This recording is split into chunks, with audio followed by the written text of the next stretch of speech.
Hello and welcome to the Last Word on Spurs. We do hope you're keeping very, very safe and well. Thank you so much for joining us. If you're listening to the show for the first time, and where have you been? We're on iTunes, we're on Spotify, we're across all major audio platforms. We're, of course, on Twitter at Last Word on Spurs, or X, should I say. And, of course, we're on Facebook, Instagram, and Threads too. And we are back as we close in on the summer transfer window and what's going to be an interesting 36 hours to go. I'm sure of what's been an interesting, fascinating window. I'm sure you guys have got a lot more better adjectives than me to describe just how we're feeling at the moment with regards to where we are. And of course, looking ahead to Burnley to come at the weekend. I want to give a bit of a warning. I am broadcasting live from Cyprus. So quite frankly, as they say, anything can happen whilst you're live. So look, as things stand at the moment, we are good connection-wise. Let's bring in our wonderful panel to talk you through, give you some therapy, debate all things Tottenham. Joining me back on the show, I've got the wonderful Patrick Tyrant. Pat, mate, loves you back on Last Word on Spurs. You've come fresh off a sunbed, and I'm trying to get... I know. How are you, mate? If I can tan, I've tanned. So yeah, it's like 46 degrees in Morocco. It's crazy. So it's nice. It was nice to be away. As you know, Ricky, I rushed back on Tuesday to get back in time for the game, and obviously I wish I didn't. So we've already covered that, so I won't divulge too much into that. But yeah, I'm good. Great to be on with George and Adam, and I'm looking forward to chopping up what we've got left of this transfer window. Yep. I was going to say, Pat, we'll cheer ourselves up after that cup defeat and talk about the transfer window, but I'm not sure that it's going to cheer us up. We'll find out. We certainly will find out, of course. Joining us back on this Last One on Spurs, delighted to have these two wonderful returning guests to the show. Listen, the man that warned us earlier in the summer that don't believe everything about locations and being abroad, stopping moves.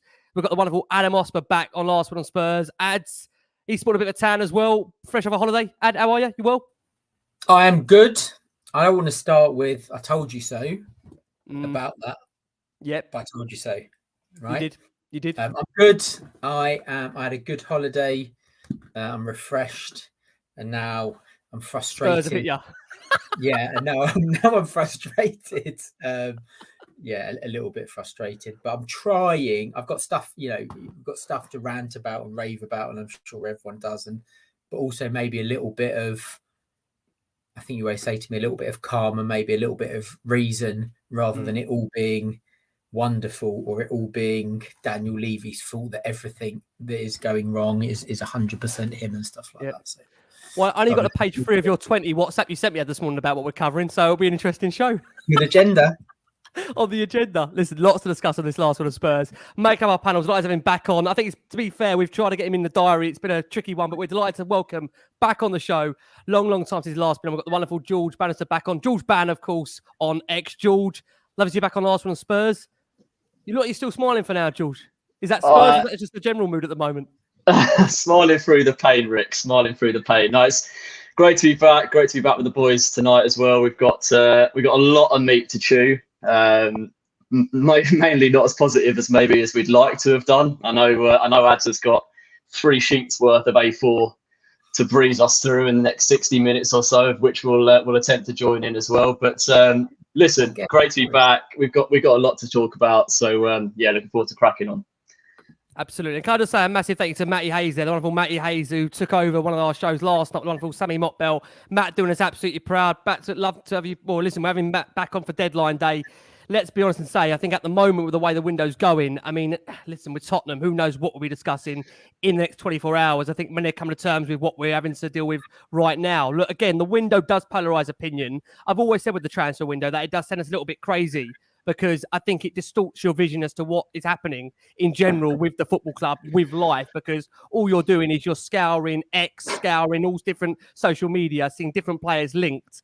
And until, as Jason McGovern references, they're holding the shirt up, it can send you a bit doolally. So this show, primarily, we're going to be discussing where we are in terms of the transfer window and also looking ahead to Burnley to come, which, to be honest with you, given what the window's doing to us, it does feel like Burnley is quite a way away at the moment, but I'm sure it will come round to us very, very fast. But look, let's dive right into where we are in terms of this transfer window. Of course, we're in the final 36 hours. For those that listen back on the morning commute, you are in the final 24 hours of this summer transfer window. And look, I think, to be fair, it's polarising opinion at the moment as to whether some feel we've had a decent window, a poor window, an adequate window, an insufficient window. So let's start with you, Pat. you know, we are, like I say, in the realms of the last 24, 48 hours. We want more, I'm sure. There are still players that we need to get out of the squad, which will give a full comprehensive roundup of where we are. But Pat, give me where you are at the moment in terms of Spurs' window. You know what? This is, like you said, Ricky, it can be quite a whirlwind, and you kind of get dragged out of perspective, and you're looking at it and you're seeing clubs do business or clubs not do business, and you always want more. Even Man City fans will want more, and they've got probably the best squad in the world. So we can kind of get thrown out of what is actually real and what's not. But I looked at it today, you know, doing my research as I do in my little blue book, my notepad. And depending on how you look at it, we've either brought in 6 players or 8 players. So there's actually quite a lot of business.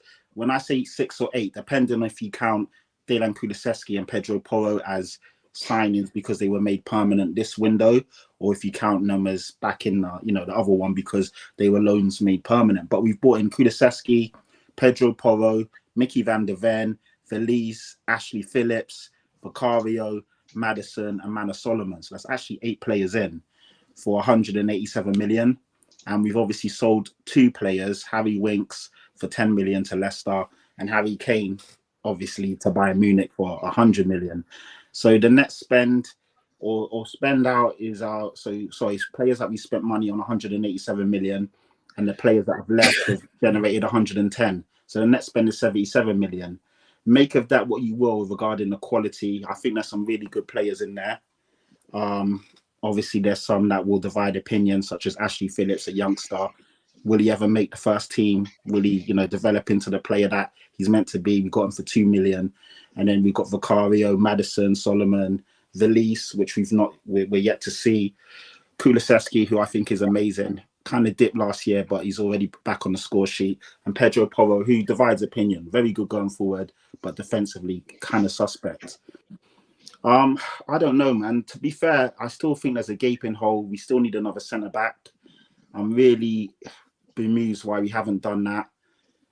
There's 1 day left and we're not linked to anybody. So I'm really confused what's going on there, because I feel that Van der Ven and Romero are 2 top quality centre-backs, and they formed a great partnership already. But if someone gets injured, then things can happen. I mean, in the first game, Romero went off with a concussion. He didn't want to come off, but he had to. I think it was the right call. And then we're thrown back into the deep end with Davinson Sanchez. So we're only 1 injury or 1, you know, slight mishap away from back to where we were last summer. Still feel we're short in the centre forward or striker division. Richarlison, for all his hard work and endeavours and effort, isn't really pulling up trees. He got a goal midweek. Hopefully that helps, but when we're looking at his performances, they're not great. It doesn't really fill you with confidence. I want the guy to come good, but realistically, do we have the time to keep waiting and waiting and waiting? And none of us have seen what this Feliz kid is like. He's meant to be good, but again, until you see him in the Premier League, see him in the flesh, you can't really judge him. So I don't know. Again, are we linked to any strikers? It doesn't look like it. So I'm really confused and worried with 1 day left. The 2 big gaping holes that which we're all hoping would be sorted before the window even opened. There's nothing going on. We're linked to, you know, a winger or maybe a centre midfielder, which I don't know. I'm really confused. You know, you want to be positive, you want your club to do, but if I'm being real, I just think it's a piece of shit, really. I just don't understand the logic behind it. I don't understand the thinking. I don't understand if we're trying to get back into European football, we've got no Europe during the week. Why don't we position ourselves to really have a tilt at it? You're seeing Brighton, Aston Villa, all these clubs really go for it. And we're just messing. It just feels like we're twiddling our thumbs and we're hoping something could come across. Even this Brennan Johnson, if we're really serious about him, why haven't we pulled the trigger and actually put a bid in? Why have we waited to the last day to potentially do something? I just don't understand the reasoning behind it. I kind of do. I just think that Daniel Levy's not a serious guy. He's not about football success. It's about everything other. For him, it's just about the imagery. He wants to look the part, but he doesn't want to be the part. And time again, the fans are giving him so many excuses. We've always allowed him to, you know, essentially hoodwink us. The stadium, COVID, this, that. Now it's the excuse that the squad is bloated. Yeah, we've got 28 players. I know we can only field or we can only list 25. But again, we knew this before the window opened. With 24 hours to left, why are we still in this position? No other club goes for this nonsense. So Yeah, I always try and be positive. I always try and see the goodness in Spurs, but I'm just kind of like, I'm bored of it really, and I'm just confused as to why we're still in the same position. Harry Kane left. What's going on with the Harry Kane money? Like, why have we not gone out and actually been ambitious? Why have we not? And again, we don't have to go out and spend 80 million, 90 million on a striker, but at least give Ange Postecoglou the tools to actually have a go at it. I think that the football's good. I think that he's a good manager, but I just feel that we're a bit short. And I really feel that we're 1 or 2 injuries away from being in a real pickle. If Son goes down, or if Romero goes down, or Van de Ven goes down for a while, I feel that we're in trouble. Even Basuma and Sarr, AFCON in January. Who's going to come in? The team's going to look completely different to what it looks like now. So I'm confused as to what's going on and why we haven't really made the moves that we need to really get the team what it needs. But I don't know. Well, I see what the other guys think, but I'm struggling to understand the logic behind the moves that we're making or not making right now. I mean, as I come around to you, I've known you for a good 5-6 years on Last Word On Spurs. I think you're always fairly honest in terms of your opinion. I think you are a sense of balance when it comes to the mood of the fan base. I've sensed from you, obviously, when we've discussed off air where things are at, there is a sense of frustration with regards to how Spurs have not only approached the window, but in the manner and the business they've done so far, and the fact that we are here, less than 48 hours to go, and it does feel there's areas that need to be filled. And the concerning thing is, I'll be honest with you, that the players that Spurs are linked with, I'm really unsure as to what the genuine ambition is of the football club. If it's about getting back into the Champions League, then I'm not sure if these players are good enough. I know we use this term rebuild. We use this term, we're in a transition. How would you summarise where we are in terms of this transfer window for you at the moment with less than 36 hours to go? Well, I mean, I agree with a lot of what Pat says. I think you probably need to split it up into two things, right? So we had a couple of key areas to address, and in terms of starting 11 before Kane left, and that was Maddison and a centre back, and I think actually we've done that, and I think that side of things was quite good. The Porro and the Kulusevski thing, I think, is a red herring because they were loaned with options to buy, so they're not new signings because we had to buy them. So, realistically, and I think people that are saying, yeah, we spent a lot of money, are sort of using that as a bit of an excuse that we spent money. Phillips is a kid, I'd say irrelevant. The kid from Argentina, again, irrelevant because he's a kid, so he's going to sit on the bench. So in terms of actually adding strength to the squad, what are you doing? So you fill 2 positions really well. What's, I suppose, made me most angry is it's clearly been apparent now since Kane has gone that everybody knew he was going early in the window, and it was a case of sorting out the deal with Bayern Munich. So it's not like, oh my God, they've come in when they did the day before out of the blue and we've sold him. Everyone's known. Postecoglou said the first time he sat down with him, he knew. So everybody's known. So I don't understand how we're in a position where we haven't brought in some sort of striker. And I've been arguing with some people on Twitter about this, where they'll be going, oh, we need to look forward and stuff like that, and you can't replace Harry Kane. You can't replace Harry Kane. He's irreplaceable.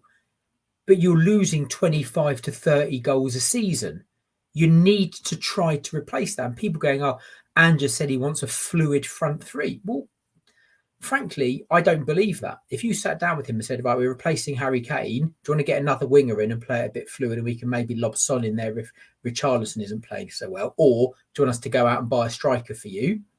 He's obviously going to go and buy a striker and want it. So I don't buy that. And I think people are using that as a red herring. And I think people are using the fact that we started the first few games quite well as actually, we don't need Kane because we've got a fluid front three and goals are coming from everywhere. It's nonsense and it's unacceptable.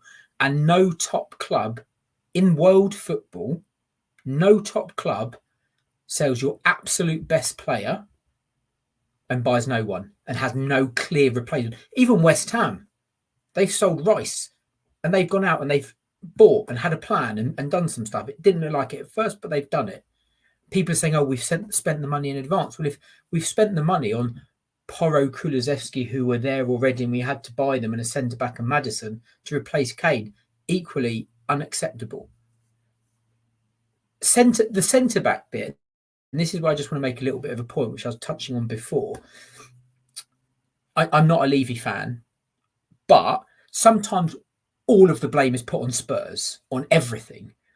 I understand why we haven't bought another centre-back now, because clearly the plan on the centre-back was we need to get a starting centre-back in immediately. So you go, right, you've got Romero, here's our starting centre-back. So that's done. And you're saying, okay, providing them getting injured immediately, you've got them for a period of time. Therefore, to get that third centre-back we need to shift some players like, Sanchez, Tanganga, Rodon, Dyer. That's 4 centre-backs. So you can't buy another centre-back and still have those 4. So I understand why you'd maybe wait on that. And then the next part, which I wanted to talk through, if you give me 5 minutes to talk through it, is just the process, because everyone's like, Levy, get rid of these players, sell them, it's transfer fees. If you've got, I like taking on Ndombele because he's the best example of this. If you've got a player like Ndombele and 200 grand a week, you've got 3 options, right? One is you sell him, which is your best option. Someone pays a transfer fee, take him off your books, see you later. That's what you're going to try to do as a club for the majority of the window. You're going to try to sell him so you can get rid of him. What people don't understand when they talk about, oh, it's Levy wanting too much for a fee, it might not be. Ndombele is on 200 grand a week. Therefore, how many clubs outside of England can afford his wages? 6, 8, outside Saudi, forget Saudi. What, PSG, 2 in Spain, 1 in France, a couple in Italy. So outside of those top clubs in those other, there's nowhere, no one's going to pay his wages.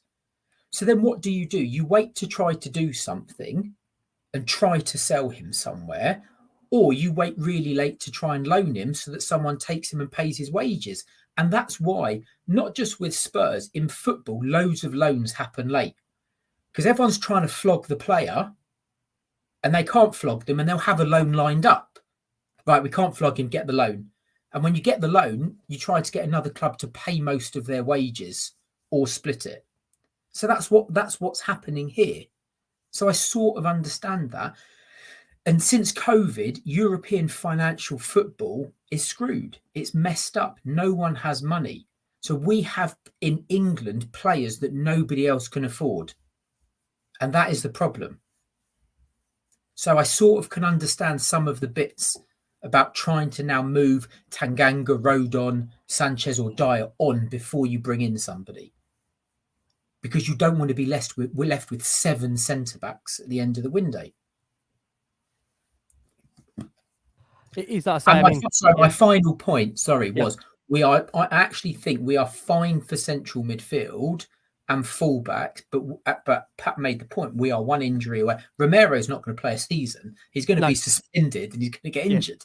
Yeah. So then you're one injury away from Davis and Sanchez going in.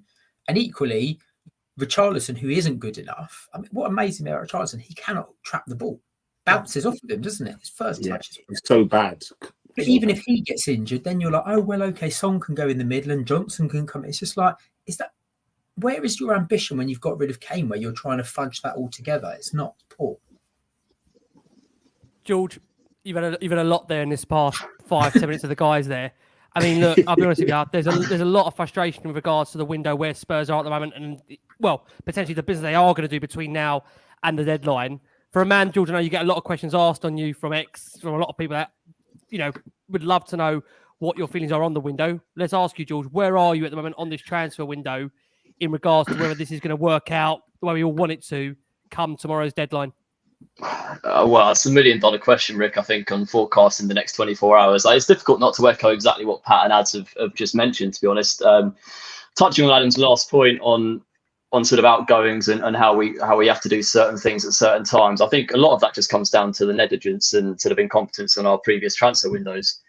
The contracts that we've put certain players on at certain times and the transfer fees that we've paid for those players over probably the last since Pochettino, probably the last 4 or 5 years or so, has all led down this path to where we are now. And yes, you can say we didn't back Mourinho. Yes, you can say we didn't back Conte. Unfortunately, we backed them with completely the wrong players on completely the wrong finances. And it's left us in sort of up the creek with no canoe really at the moment, because as I'd said, you've got a handful of clubs that can afford these players now. None of them can afford the transfer fees that we want. We've always had an issue. Levy has a history of having an issue with selling these players for the amount that he wants. Whether that value is what we all think it is or is a different matter, but outgoings have always been a problem. Scott Munn was going to manage a lot of it this summer. That was the plan when he was originally brought in, was football operations, and the negotiations on that part would be managed by him and Gabbanini in the scouting department as well. Obviously, his entry has been pushed back. Levy's taken completely over, still maintained control over the transfers, both ingoing and outgoing. And so it does get down to this last week now, where you're stuck with these players, the Eric Dyers of this world, who are on 100k over, and on Bele. We've lost Reguilon on a loan, and you do get these loan deals now, which then create an issue 12 months down the line, where the players have then got less time left on their contracts, less value to their name, but still with their weekly contracts, the weekly salary that we're paying them. So 12 months time, we're going to have the same issue with the same holes in our team needing to be filled. And I don't believe for one moment that Postecoglou sat there and going, we're in a good place going into September after this transfer window if we only get the outgoings gone. I think his public face is very polite. He's very easy to listen to, and he's very good at talking. I think behind the scenes, he will have told Levy. In fact, I'm aware he's told Levy exactly what he wanted at the start. There was a list of a couple of names, of which Maddison was one, and a centre midfielder was the other one. And obviously, we haven't moved in that department yet to get that midfielder in. And I think what Pat said about injuries, and we saw that against Fulham, you look outside of our first 11, unfortunately, and things do fall apart quite quickly. And we're not in a position, unfortunately, now to give these players time in a match environment to get up to speed with the system that we're going to need to, because you're going to get, before you know it, you're in the Christmas period and it's December time, and you pick up a couple of injuries around that time, and you ended up turfing out the sort of second string team, and you start to fall apart a lot quicker than you'd like to, because you haven't addressed these squad issues, or you haven't been able to address these squad issues in a timely enough manner because of the financial situations that we're in. We've got homegrown issues, we've got under 21 issues which we need to peg and fill. The bloatedness and how weighted our squad is in the wrong areas is costing us so dearly at the moment, because if you're going to back anyone with a specific system and player that he needs, Postecoglou is probably that man, because arguably he fits Levy's mantra perfectly. He wants young players, hungry. Levy loves a player he can sell on for value 5-6 years down the line if he needs to. And it's still something we're really struggling with. And I know we've gone for this data model now for scouting talent. And you'll notice a lot of our targets are shared with Brentford and Brighton and the likes of that. And there is a reason for that. But unfortunately, we're still struggling to target those targets early enough and with the right finances involved to get them in the door. So we're 24 hours time. We've got, ideally, in an ideal world, you'd probably say we've got 8 deals to do in and out in the combination of the two to get a perfect window in. And 2 of those, if you hit Johnson and Gallagher into that fold, you're at 100 million basically. And are you really expecting the club to drop 100 million on deadline day? It's just not going to happen, is it? It's just not going to happen. As much as wishful thinking can take you. So I am an optimist. I like to be optimistic, but it's a real difficult one at the moment to see how we go into the rest of the season in a better place than we're currently in, unfortunately. Sorry, I mean, Ads, did you want to come in on that point? Now I can see Ad, you put his finger up there. We'll bring Adam in, because there's a question I also want to ask back to George in a second. But Ad, I'll let you come in on that point there. It's not on that point. It was just on a few people have been putting it in the chat about tearing up contracts and stuff like that. And, you know, again, I just want to talk through that process, right? Because I just said before when I was talking that, you know, your last option is to loan somebody out. You're not going to tear up a contract because if you're tearing up a contract, what that actually means is you're paying a player off. So if you take Ndombele, again, I'm going to keep on coming back to him because he's a great reference point and example. he would have signed for Spurs. And I just worked it out he's on 10 million a year. So I think it was a 6-year deal. So his contract is 60 million quid. So his advisors will be telling him, right, you've got guaranteed 60 million quid for 6 years. Yeah. If Spurs are saying, right, get out of the club after 3 years, and the best offer he can get elsewhere is 100 grand a week, he's going to say to Spurs, you've got to make up that difference. So either pay me off in one go, or you supplement my wages for that period of time. And where you say, right, tear up the contract, if Underbelly says, right, tear up my contract, I'll go now, he'll say, you've got to pay me up. So I don't know how long he's got left, 2 years left, that's 20 million. So he's going to say, right, if you want me to go, I'll go. Cut up the contract, I'll go. Give me 20 million. And then Spurs might say, we'll give you 15. So that's what happens in that.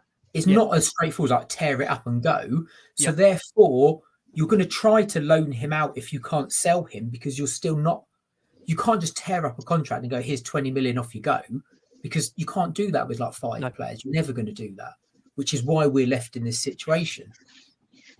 I've got to say, George, can I just come back to a point you mentioned before I bring Pat back in? I've got to mention this point. You know, George, you're saying we're going into this deadline day potentially that needing to do kind of 8 deals across the board, ins, outs, whether you want to reference that up. This is, George, exactly what 𝐷𝐵 Postecoglou did not want. He made it very, very clear publicly that he would like to go into that final week of the window, the last few days, knowing exactly where his squad is. If anything, it's the complete, utter opposite. You've got players that are being linked that have actually played competitive minutes from defence to midfield and even attack as well.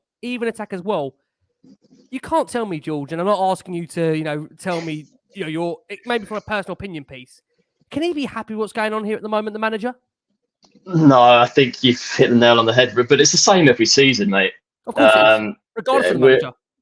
Exactly that. We're left in this position, and I feel for him. I really feel for him, because he's brought the fans sort of well on side, and we were all sort of down and out come the summer, and myself included. Let's be honest, the jury was out when he was appointed. I was in the camp of uncertainty, but keeping an open mind. And the way that he spoke and brought us on board has given us more of a soft spot for him. And I think we all really want him to succeed because of what he's done in the first couple of game weeks. It's a small sample size, obviously, let's be honest, but he said even out in Asia and in the press conference that he said, well, discussions are being had on negotiations in and out. We hope to have those done in time for the start of the season. The Kane saga overshadowed that, despite it pretty much being known what was going to happen weeks before it did. And it's a lack of preparedness again, I think. I mean, he must have known, you'd think, seeing the history and the way that Levy operates. I mean, I don't like to put it on Postecoglou's door, because it's an opportunity he wasn't going to say no to just because of the way Levy operates in transfer windows. But he must have known there were some challenges ahead. I think you'd have to be disappointed with how we've managed it still. I think with Tottenham fans, you always expect to be surprised and to have some goodwill thrown at your door in the transfer window. And we all thought it was going that way at the start, the way that Maddison came over the line, and we took an opportunity there from someone who was obviously running down his contract and very open to joining us, as well as being under the base umbrella, which benefited the negotiations there for us. But we thought, the tide might be turning here. And it could shape up for an interesting sort of end to the window. We have been stifled in that regard. I would, in Postecoglou's shoes, be frustrated. We all know, just going back to, I think Pat made the point about Richarlison and sort of a fluid front three. It might have been ads, I don't recall. It's not what he wants. Let's be honest. I mean, I look at the team he had at Celtic, and sort of the Jotas and the Hitates and those sort of key players that sat in and around the box, and the close control and the ability to play off someone like that, where the ball can stick to their feet, they can hold up the play, they can make runs in behind. That sort of combative, young, energetic number 9, which is really important to the fluid system that he plays. And the Gift Orban rumours and news has sort of gone quiet, but a player of his ilk would have fitted 𝐷𝐵's system perfectly. I don't think, no matter how often you turf Richarlison out onto that football pitch, he's ever going to be 𝐷𝐵 Postecoglou's ideal number 9. It's just not going to happen, in my opinion. And it's frustrating because it's not something we're looking to target. And whether that will change in January, whether the Ivan Toney stuff comes to fruition or not, and you'd argue perhaps he's more of a natural fit. But I think you're in real trouble with depth because, I mean, Richarlison might even be injured for this weekend yet. We're not quite sure what the late fitness test is going to show for him come tomorrow. But you're then left with Son basically as your main outlet up top down the middle, who's not a natural striker. Let's be honest. And you're begging really for fortune and goodwill because you're then shoehorning other players into the positions that don't fit. And you look back on this window and you think, well, if we'd actually had a planned target in place, if Kane was going so early on and Postecoglou came in as early as he did, why wasn't it actioned in time? And it does fall back onto one man, unfortunately. You know what, George? The thing is, at the moment, I totally understand the frustration across the board because here we are. I don't think any of us wanted it to be this way. And again, we don't want to be negative. We don't want to be in this situation of frustration, but it is very, very hard when the fact that we have seen the club sell arguably the greatest striker in their modern history. And the fact that Adam has referenced the fact there seems to be no plan, vision or direction as to how we're going about in terms of replacing Harry Kane. And I know the fact that it appears that we're now looking for wide forwards rather than a genuine out-and-out number 9. I don't know that's whether because the club feel they just can't obtain that particular type of profile during this window, and it's one they're going to look to reference in potentially the January or summer window. But it is really, really, I just think, disheartening where, you know, we've had a genuinely good start to the season, bar, of course, the exit of the League Cup. And I just wonder, Pat, on that point, do you think, Pat, the League Cup is almost making us this way? Or do you think, regardless whether Spurs would have advanced in that competition or not against Fulham, everyone would still feel exactly the same going into these final 24, 36 hours of this transfer window? I do think that us crashing out the way we did with the second string, it kind of accelerated these feelings, but they were always there. These niggles were always there because none of us are silly on here. We're all smart guys. All of the people that tune in to watch Last Word on Spurs, the reason why they do is because they're smart people and they enjoy quality stuff. So you would know that if Son gets injured or gets a tweak, or Romero, or, you know, Basuma, we're a bit short in certain areas. And, you know, goodwill and fortune will only take you so far. There's so many games. There's international breaks. There's, you know, there's a lot going on. The intensity of the Premier League is so tough. Christmas, you're literally playing within 24 hours, 48-hour turnarounds. There will be injuries. That's the reason why you got a squad. And our squad isn't really where it needs to be. In terms of the striker thing, Ricky, you said something where you feel that maybe they couldn't get the right profile. Gift Orban is 30 to 35 million max. Why can't we go for him? Yes, it's a bit of a gamble in terms of he didn't come through an academy. He's young, he's raw. But if you look at the way he plays and the type of goals he scores, it's a gamble worth taking. Jonathan David is available as well for a bit more money. He's a bit more seasoned. But again, he's a player that, if he was stuck in the middle with our wide players, he would get goals. There are strikers out there. It just seems like we just don't have the ambition to really push the boat out. You know, even Eze for 70, 80 million. I'm not saying we should whack that on one player. But then again, if you're really serious and ambitious, you go and do it. Look at Man City with Nunes or Paquetá, or, you know, they miss out on the target. They go to the next one and they get it in. Even Arsenal, dare I say, I hate to mention them, but they're serious with their targets. And I think I'm really frustrated as well because I look at this Premier League, and if I'm being honest, I only think there's 2 dead certs for top 4, and that's Man City and Arsenal right now. If I'm being honest, I look at those 2 teams that are cut above the rest. Other than that, I think the top 4 or top 5 is open. We just creamed Man United a couple of weeks ago, and they're meant to be a serious top 4 contender. Liverpool definitely have their problems. As you can see, they're conceding a lot of goals, and they're a bit shaky. You look at all the other teams, and I really feel if we push the boat out and got 2 more quality additions, I genuinely feel, even though rival fans may laugh at us, I think our first 11, possibly first 14, if we put some more quality in, we could have a real crack at the top 4. But right now, we're a bit short, and 1 or 2 injuries, and, you know, we're going to fall by the wayside, and everyone will be like, oh, I told you so, you guys aren't good enough. But it's not that the first 11's not good enough. The squad isn't. And all the other teams have got a deeper squad. Even Aston Villa was strengthened. You know, all these other teams are doing what they need to do. And it's just negligence. I just think that, I don't know. I think like, does Daniel Levy think we're stupid, or is it that we're so loyal we're just gonna blindly follow him and the club regardless of what happens? And you don't want to be one of these guys inciting riots and inciting doom and gloom, but it gets to the point where you really have to say, what the hell is going on, and when is this going to change? You know, where's Scott Munn? Why is he not here during this critical period? You know, where's the DOF? Why is Daniel Levy still handling these things in such a crucial moment? We've sold our best ever player, and yet again it's Daniel Levy controlling and navigating what comes in and what goes out. I just think it's criminal. We've just done the same thing time and time again. How are we going to expect a different result?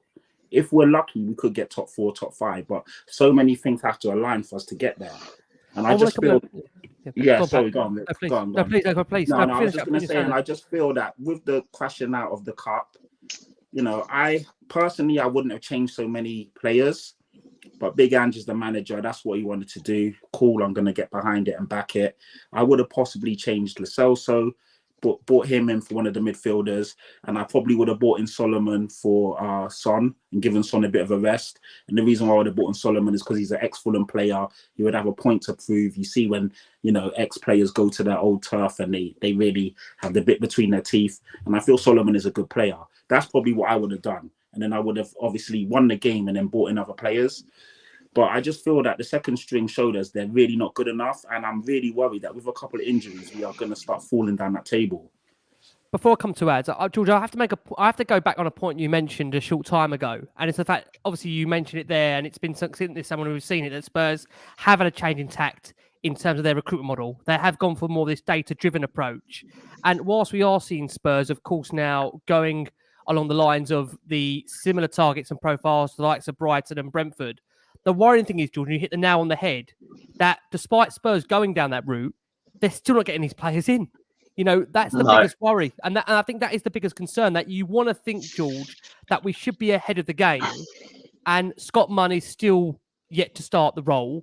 Gabardini heavily influences what we understand behind the scenes, along with Daniel Levy driving it.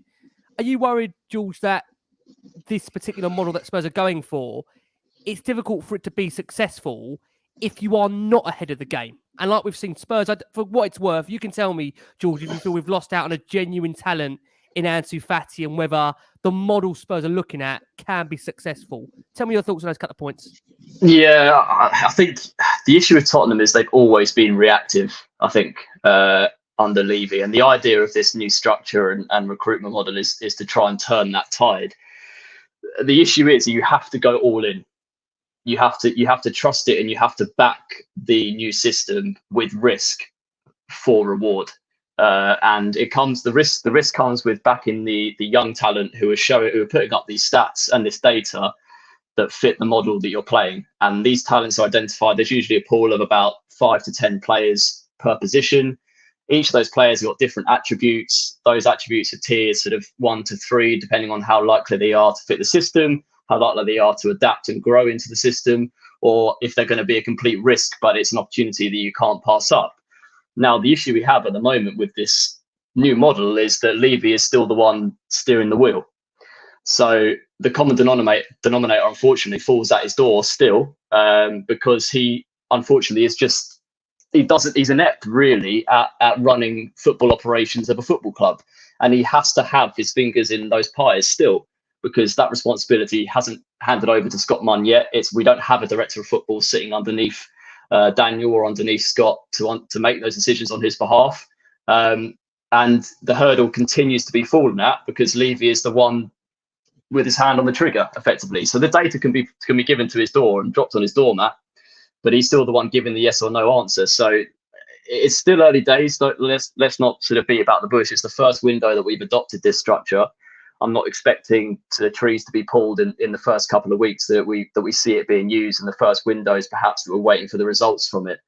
But you have to back it. And the likes of Brentford and Brighton, I mean, Brighton are the sort of the jealousy of the league, really, in the way they operate and the scouting network that they have in the likes of Asia and South America.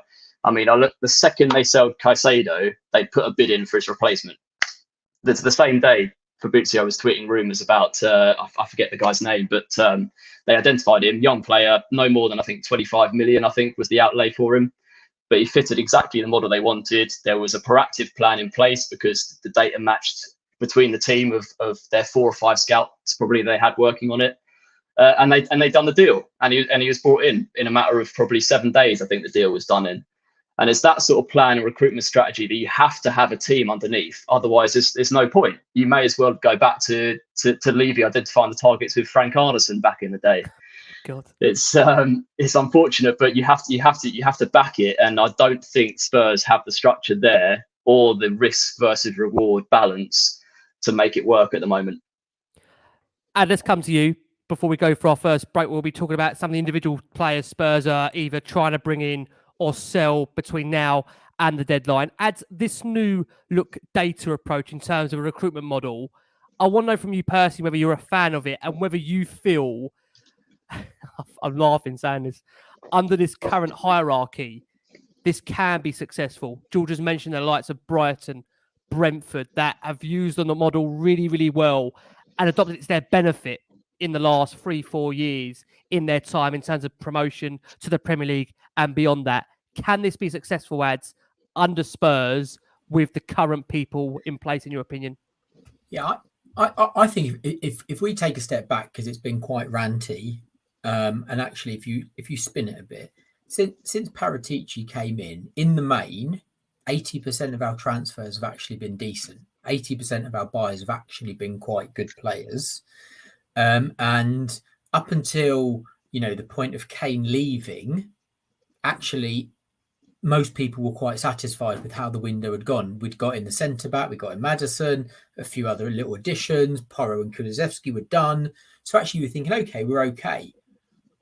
And I remember, I think I was on this pod and I spoke about it. I said I would be amazed Kane going so late without us having done what we did with Bale, because even Levy, for all his frustrating, he had a plan when we sold Bale and we bought 7 players in advance, and fine, that had its issues, but actually we spent the Bale money on a lot of players in advance. So I was like, there's no way we're going to sell Kane without something there. So I think the model can work, and I think to an extent it probably has worked. I think the frustration lies now with everybody is we've sold Kane, which is a gaping hole, and done nothing.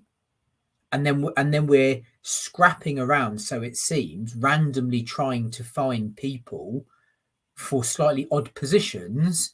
And it looks like we're going to be left with 2 glaring holes in our squad, where, as Pat said, our starting 11 is okay. I said this before, I think our fullbacks are okay. Our central midfield, I think, is actually okay, and our attack. And most of the attack's okay. It's just that number 9 striker role and the centre-back role is a big gaping hole, and you're 2 injuries away from being short. So I think the data model can work, and I actually don't think our recruitment has been that bad over the past few years. But I think this last period of time since Kane has gone, everyone expected, right, well, if Kane's going, something's going to happen. And nothing's happened at all. And now we are here being linked with everybody and their grandma. Can I just make a couple of points before we go to a break? Just on a couple of things that people have put in the chat about cancelling contracts and stuff like that. Somebody said Arsenal cancelled 𝐁𝐼𝐴𝐵AMYANG's contract. They did, but he had Barcelona lined up. So money-wise, he would have gone like for like, so you can tear the contract up. Doherty, they said we tore the contract up. We cancelled his contract because we screwed up the fact that we had too many loan players. And actually what we did was he had a side agreement with him that if he got paid less over the next year, we would make up the difference. So there are agreements that are done. It's not, oh, we've torn it up, see you later. If he was getting 75 grand a week at Spurs and Atletico only paid him 50, we'd have had a side agreement to pay him 25 grand a week. That's what happened. Dyer, somebody said we've turned down a loan move. I understand why we've done that. He's in the final year of his contract. If you send him out on loan, he's out of contract and he goes for free. That's not a Spurs thing. No club would do that. No club in the Premier League sends somebody out on loan in the final year. You don't do that financially, so I get that. And then a few points people said about Ndombele and negligence and misconduct and cancelling conduct. You can't do any of that. It's impossible to, gross misconduct in contracts are, really difficult. if he's turning up and training, you can't prove that he's not training as hard as he wants and stuff like that. So that's an impossible thing to do for gross misconduct. It's been pretty difficult for Man United to cancel Mason Greenman's contract as an example. So it has to be something really, really serious with lawyers to get something like that done. I think it's fair to say, guys, it is going to be an absolutely fascinating last 24, 36 hours to this window where, look, we are going to dive in and discuss some of those names that are being linked both in and out of the football club. What we are going to do, we are going to go for our first break of the show for our listeners and audio. I want to say a massive thank you to over 1,600 to 1,700 of you watching us live here on this Last Word on Spurs, where I think, quite frankly, look, as fans, of course, we all want more. We should always ask for more. We should always challenge for more. Most certainly, we're a football club that want to be progressive. I think George made a really good point at the start that we've got a manager that has, up until the League Cup game, really brought us all together and felt at one again with the football club. And I think there was a genuine feeling that we were progressing in the right way. But at the same time, that doesn't mean the fact that there needs to not be more done. I think there was all of us a collective feeling that Spurs had to finish the window strong. And here we are going to this final 24, 48 hours where more does need to be done. Most certainly more does need to be done. Just a very brief reminder, a little bit of housekeeping, guys. You'll know this by now, but it's a bit of a shameless plug. Last Word on Spurs have been nominated for the Football Content Awards 2023. Now, we make a laughing joke that, look, we've not had much success in terms of a football club, in terms of trophies. So, look, this is your chance to play a part in helping Last Word on Spurs get a trophy. You can do that by tweeting or Xing. I'm voting in the FCAs for Last Word on Spurs in Best Podcast in Premier League. Alternatively, for all you trendsetters out there, you can scan the QR code for those that are watching this live on YouTube. And again, thank you so much for all your incredible support for the show. For those asking where I am in the backdrop, I'm actually in Cyprus at the moment. It is potentially a bit of a family getaway. We've got a wedding over here. I can't say anything too loudly. They're probably watching. So yeah, got to keep it, fair and extreme. But look, I think it's fair to say we're expecting a busy finish to the window. Lots for Spurs to do. I'm going to dive straight in if I can, because there was one point as I boarded the plane from Heathrow. Yes, I did finally get there yesterday. That Spurs, as I got onto the plane, were 99.99% going to sign Ansu Fati. I came off the plane and Brighton were closing in on that target. Just maybe very quickly on that for those that know him or have got an opinion on Ansu Fati. Does anyone think we've missed out on a genuine, decent player there? We'll come on to Brennan Johnson in a second. Does anyone have an opinion on Ansu Fati that thinks we've missed out on an absolute gem here? Pat, I can see you unmuting there. Ansu Fati for you, is that a player you wanted to see in the football club? Again, I go back to what I was saying before. There's no plan and no structure and no cohesion or direction. When I saw that we were linked to him, I was like, huh? Don't get me wrong, I think he's a talented player. Very young, had a few injuries. He did play quite a lot of games last year, but he got sporadic minutes.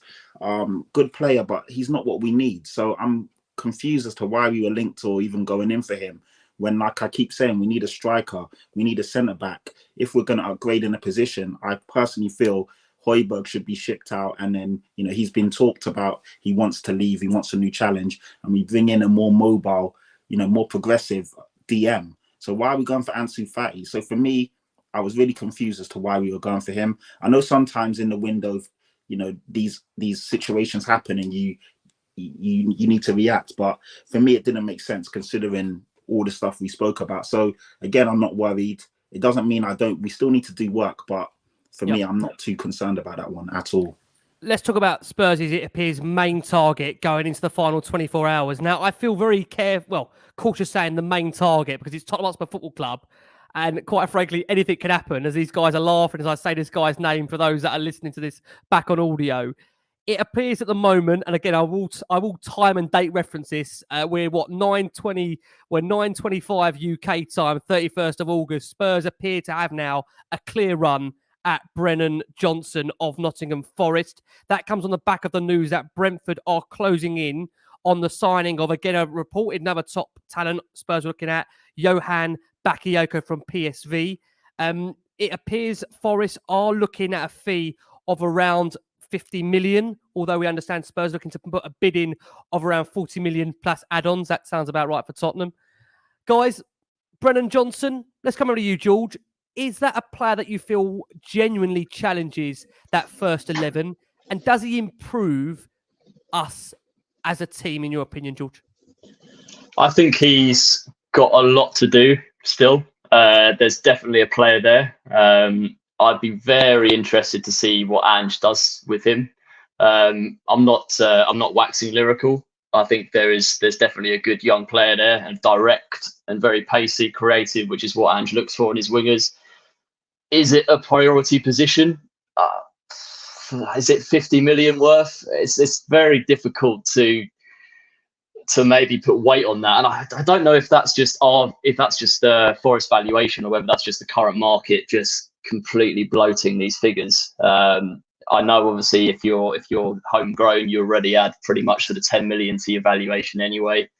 But I'm more intrigued than excited, I think. And I think, but again, this model that we're using and the likes of the clubs that were interested in signing Johnson are the sort of clubs to rub his shoulders with anyway. So there's obviously something there that the club have spotted in him. He's obviously very keen to come as well. So yeah, full of intrigue, but very, very sort of cautious perhaps of how much weight I put on this one. Really sort of rocketing off, I think. Ad, coming over to you. From what we understand, again, according to reports, and I will say that according to reports, he's been given the seal approval from Ange Postecoglou, a young player that he feels he can mould into someone he can improve. If I say Brennan Johnson to you, maybe at the start of the window, is that a player that would have genuinely excited you going into the start of the window? And where are you now as we approach deadline day that is Tottenham Hotspur's number one target as far as we understand at the moment? So I work with a Nottingham Forest fan actually very closely. So, so I've sort of seen a little bit, and he is a good player and he is a good young raw talent. And if the plan was sell Kane and actually try to have a fluid front three, and it was agreed that you can play Richarlison, maybe Son, and maybe Johnson through the middle, each one of those, and maybe rotate them with injuries and stuff like that, and so on, then as a signing, it's not a bad signing. I don't really care about how much players cost. People go, for 50 million. I don't actually care. It's not my money. If the club want to spend it, go and buy the player that you want. I think they have. In fact, I know for a fact that they've been interested all summer. It's been there. So it is a player that they want. It's not a last minute one. And, it gives us a different option in that front three, and it gives us quite a lot of options. So adding him for that purpose, I don't think it's necessarily a bad thing. Saying, right, we're going to sell Kane, and then this is going to be the guy that you're going to bring in to replace him, I don't get. I think that's just weird, and I've said that, and I've continuously been baffled by the fact that we haven't gone for a striker. There's a little part of me that is thinking that where we're talking about Spurs actually having a plan, this is wishful thinking, lads. It could be that we are maybe getting him in, going what we've got, and going for Ivan Toney in January. Okay. Yeah. There's been a few rumblings about that story. Okay. There's been a few, and it could be that Spurs have made a decision, and this is where everyone's like, Levy this, and sometimes you don't always know.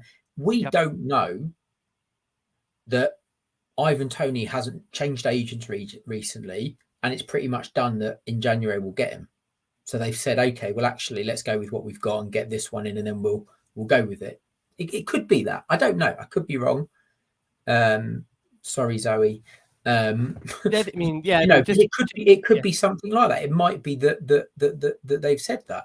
You don't know. You don't know. I mean, the other thing I would say again is just on that point, again, I'm not double downing or doing down what you said there, Ads. I think for those that have listened to the Diary of a CEO interview with Stephen Bartlett, with Ivan Toney, just the way in which the interview was constructed, I would be stunned if Spurs were the club of his choice after that interview. However, look, football, as you've seen, can change anywhere. I think many maybe thought Maddison was not going to pick Tottenham in the summer. He picked Tottenham. He shut down the rumours of being an Arsenal fan.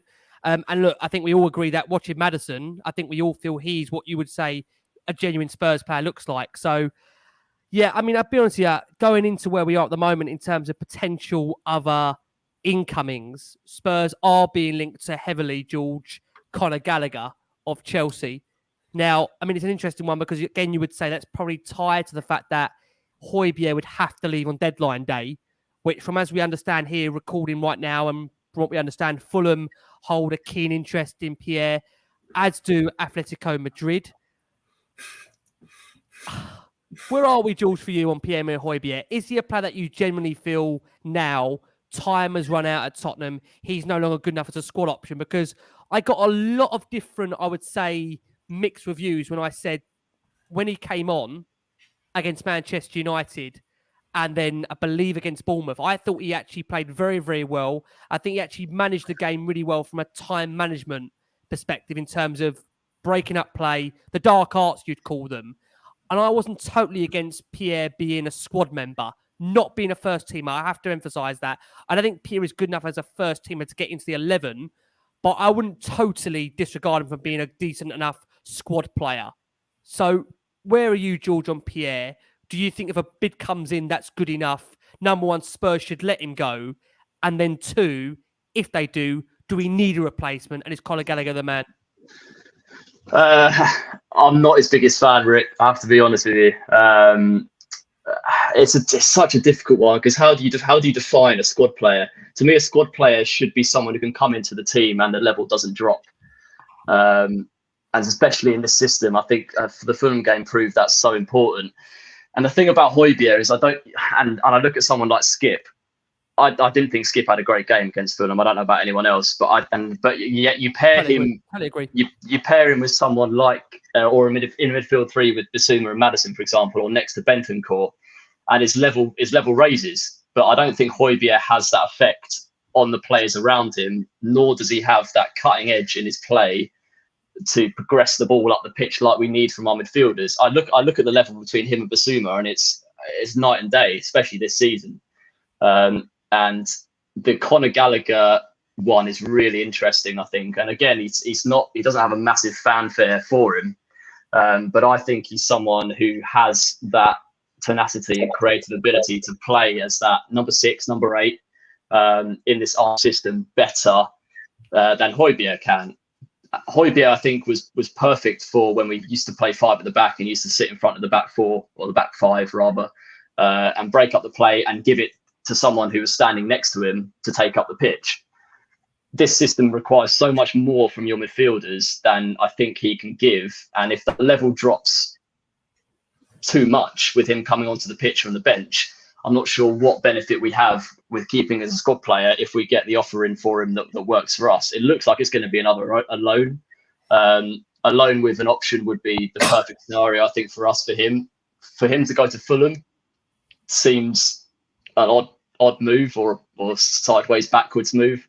I'm not sure that one will come to fruition, but I know that Atletico have just sold or selling that Carrasco to Saudi. Yep. Which may sort of knock the dominoes for this one, hopefully for him to find his way over to Spain. You know, again, you look at where we are at the moment, and again, you look at that midfield area. I mean, as we'll come to you, then come to Pat. Conor Gallagher, if I say choose a genuine target of Tottenham going into the final couple of days of the window, a reported 50 million Chelsea are holding out for him. Have you seen enough of him at Chelsea and at Crystal Palace ads to make you think? I know you said, look, the money's not your money. You don't really care about the money. But for the value of the player, do you think Conor Gallagher improves Tottenham? Yeah, I actually think he's a really good player. I saw a bit of him at Palace. I think he's a very good footballer.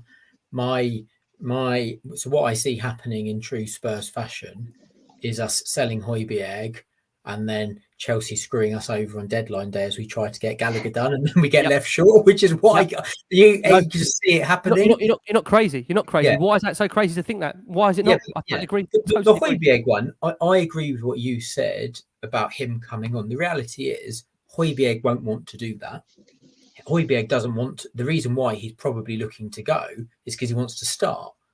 Højbjerg will not accept, because of his age and seniority, being a sub that we bring on for 20 minutes to shore things up, as it were. So that's why he'll be looking to go, I think. I think Conor Gallagher's a good player. I think George makes a good point. I like Skip. I think Skip didn't look great when you sit him next to Højbjerg It's a bit like when you used to watch Sissoko and Winks play together. It was always terrible. I think if you put Skip in a 3 with a Bissouma and a Maddison, a Bentancur and a Maddison, I think Pat, you still alive, yeah? Yeah, but everyone knows what I'm talking about. Sideways passing, listening nothing in. happening. Adam, you're making a lot of sense. You're making a lot of sense. Whereas actually, if you put Skip in a 3 with a Maddison and a Bentancur, and he's got a break up play and pass it, I think he'll be absolutely fine. It just depends on where he is. And I understand why Højbjerg's want to go. I also think Conor Gallagher is a much more progressive player than Højbjerg. He scores a lot of goals. I don't see him as a replacement. I see him as a much more attacking option, because when he was for Palace on loan, he scored loads of goals, didn't he? And he was really attacking. I think he would be a good addition. I think he's a good player. But I genuinely would be amazed. George touched on it. Us dropping 100 mil on deadline day, firstly, isn't going to happen. Secondly, I can't imagine. I just don't see it happening, to be honest. I can't. Gallagher coming. The only reason I said to Pat, "Are you still alive?" is because as those players were read out, I could see his facial expression, and Adam went Sissoko and Winks. I thought, I was thinking, Pat's taking a one-way flight back to Marrakesh. He's had enough of this. I would have blamed him. Ricky, can I just add on? You see, with Gallagher, I've kind of got mixed feelings or mixed emotions, and I agree with what Adam and George are saying. I do. Funny enough, when he's at Crystal Palace, he really excited me, and I enjoyed watching him play. I feel he's got much more energy than Højbjerg. He's a lot more mobile. I saw Højbjerg get almost like stuck in the mud a lot of times last season, and maybe that was because in Højbjerg's defence, we played a midfield 2 against most Premier League teams. He played a midfield 3, and he got overran. I think I think Gallagher's a lot more dynamic, more progressive. If we're going to see what happened with Skip against Barcelona, where that 6 or that 8 is arriving late in the box, I would much rather prefer Conor Gallagher to be that guy than Oliver Skip. So I do think in Ange's system, Gallagher would look a lot better. But I am on the same note. Will Chelsea sell him to us on deadline day? That for me is a bit of a, I don't know, because they definitely will be strengthening us, and we're basically fighting for the same thing as Chelsea this season. So that would be very interesting if they do that. I know in other leagues, as in like Spain and Italy, they don't mind selling to rivals, but in the Premier League, we don't really see this happening. So even I was a bit bemused with us loaning Reguilon to Manchester United. And I know I put a tweet out today, and a lot of people in the comments said, "Oh, Reggie's crap. It doesn't matter." But my point is, Reguilon going to Man United allows them to not move. Don't forget, Luke Shaw's injured, Malacia is injured, so their 2 left backs are out for a long time. That then frees them up to go and get essentially a DM and strengthen in another area. You're getting in Reguilon, who's Premier League proven, Premier League ready, hasn't been good for us, but has still got Champions League experience. He's an international. It does strengthen United in this moment of time when the window's so late and about to close, and then allows them to potentially go out and get Sofiane Amrabat or somebody else of that ilk. So I'm a bit bemused why we allowed him to go. I know he's not going to play for us, but to let him go to Man United was a weird one. And it's the same way as will Chelsea allow Conor Gallagher to come to us. So I'm watching that one with a keen eye. Yeah, do you know what the interesting thing is, guys, before we do go for our next break is, has it surprised, let's go to George first, has it surprised you, George, that we are seeing a lot more links to genuine Premier League rivals in this window, more than I've ever seen before with Tottenham? I think Spurs have always tried to be a club that generally try and do their business abroad. And again, with this window, to be fair, there hasn't been too many, you'd say, direct rivals that Spurs have sold to, but it appears in these final 24 hours, and again, I must say appears because it's reports rather than genuine facts right now, that Spurs are open to doing business with quite a number of their direct rivals. Would that surprise you, George, if that does happen? Or is it just a case now, we've said before, as you've mentioned, we go into deadline day really needing to get, 7 or 8 players moved either in or out of the football club in what's going to be a really frantic finish to the window. Is that just where we are at now, George? Because as we've said before, we've got a squad of players here that's been built for 4 different managers that have left us at all different times. And now we're trying to rebuild for yet another manager. Is that just where we're at right now, George? And we have to accept that we have to try and move players on where and how, if possible, in these last coming hours of this window? Yeah, I think so. I think where we find ourselves with the rumours and everything, and mainly under Paratici, we seem to be linked with the whole of Serie A for 2 or 3 windows. which was an interesting time. But we have benefited from that at points, which is great. And I think at the moment, like you say, Rick, we are very bloated in areas where we know we can cut some assets from our roster. And I think when it comes to beggars can't be choosers, really. And you'll all have your opinions over Reguilón. I mean, Ads and Pat have got differing ones there, similar to myself, on whether it's a move we can afford to make. As a backup left back to them, it probably is one. I don't see him as being the do or die of them beating us to top four, for example. I think the Amrabat move for them is looking like a potential loan with an option anyway. So whether it enables that, I'm not sure. But I think the issue we have at the moment is still the wages that we have, and maybe perhaps that the Premier League teams that we're offering these guys to are just the only ones who can afford the percentage that we need to be covered for the duration of the season, because there isn't money in the European leagues kicking around like there has been in the past. Spurs have been paying a lot of their players an awful lot of wages, especially on the contract renewals, the likes of Dyer, Lloris, who's still at the club, who perhaps is a contract, Adam might correct me on this, is a contract we could perhaps afford to lose in the next 24 hours or so, or he could end up staying. But again, it's over 200 grand a week that he's on. No one can afford these guys, and especially if you look in the likes of Ligue 1 and sort of the rest of the Bundesliga teams, you're not going to be able to go there with the salary package that you're on. So the Premier League and the targets that we're sort of looking at selling to with the teams in and around us is just perhaps sort of the cream on the surface of the guys that can afford to do so. It's, as you say there, George, it's a difficult balancing act for Tottenham, because again, we mentioned the fact that the amount of players Spurs do need to try and of course move on. As to bring you in, before we look at some of the outgoing Spurs need to do, is that just an element of where we are at? Same question to you, really, in terms of trying to move players on. That you've been close to seeing how players do formulate moves in and out of transfer windows. Are Spurs just in a situation now, given the constraints of where they're at in terms of the market, the time they're up against now, it is just about trying to get these players out? So Ange Postecoglou has, I would say, a competitive squad for what is now even less amount of games, the one game a week in the Premier League before, please God, hopefully an FA Cup run in January. Is that where we're at in your mind, and in terms of trying to get this squad really ready now, between now and of course the deadline?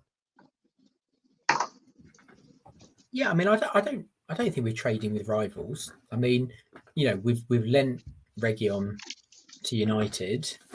I'm not quite sure whether it strengthens them or not. I get Pat's point about it enables them to do other bits and they don't have, but they could have got Cucurella if we didn't give them Reguilón, and I think giving them Reguilón makes them weaker than them getting Cucurella. So I don't know.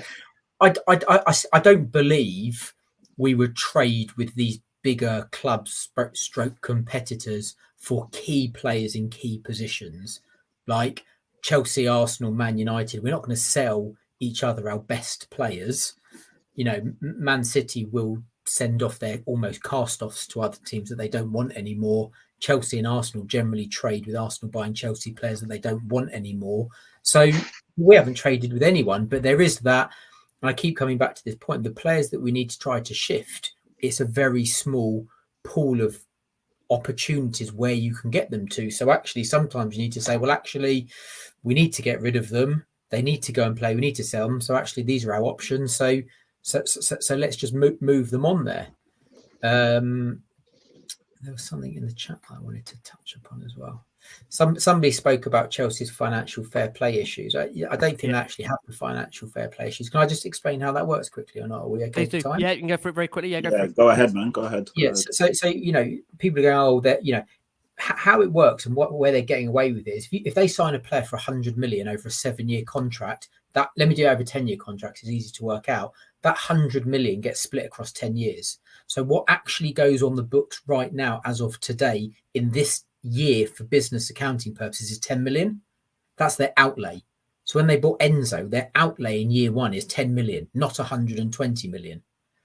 So therefore, if they buy 8 players each for 100 million, their outlay in year one is 80 million on their books. If they sell 4 players for 50 million each, that full 200 million goes on this year's books as inflows. So they get 200 million in and 80 million out. So they're actually 120 million in better off. And that's how financial fair play works. So they're not screwed because they sold about 15 players at the beginning of the window. So actually their net balance sheet for financial fair play will actually probably see them in a better position. Weirdly. It's fascinating, Ed. Honestly, Ed, it's so fascinating. I mean, like I say, the way in which I think I read a crazy stat the other day in relation to how much Chelsea have spent when you line it up against what Maurizio had in his time at the club. I think they've already overspent on that in this window alone, which is quite fascinating. It really, really is. Again, lots of people loving the fact that you broke it down for them. So thank you so much for that. What we are going to do, look, it's one of those shows where, look, quite frankly, you know what's going to be thrown at you at the moment.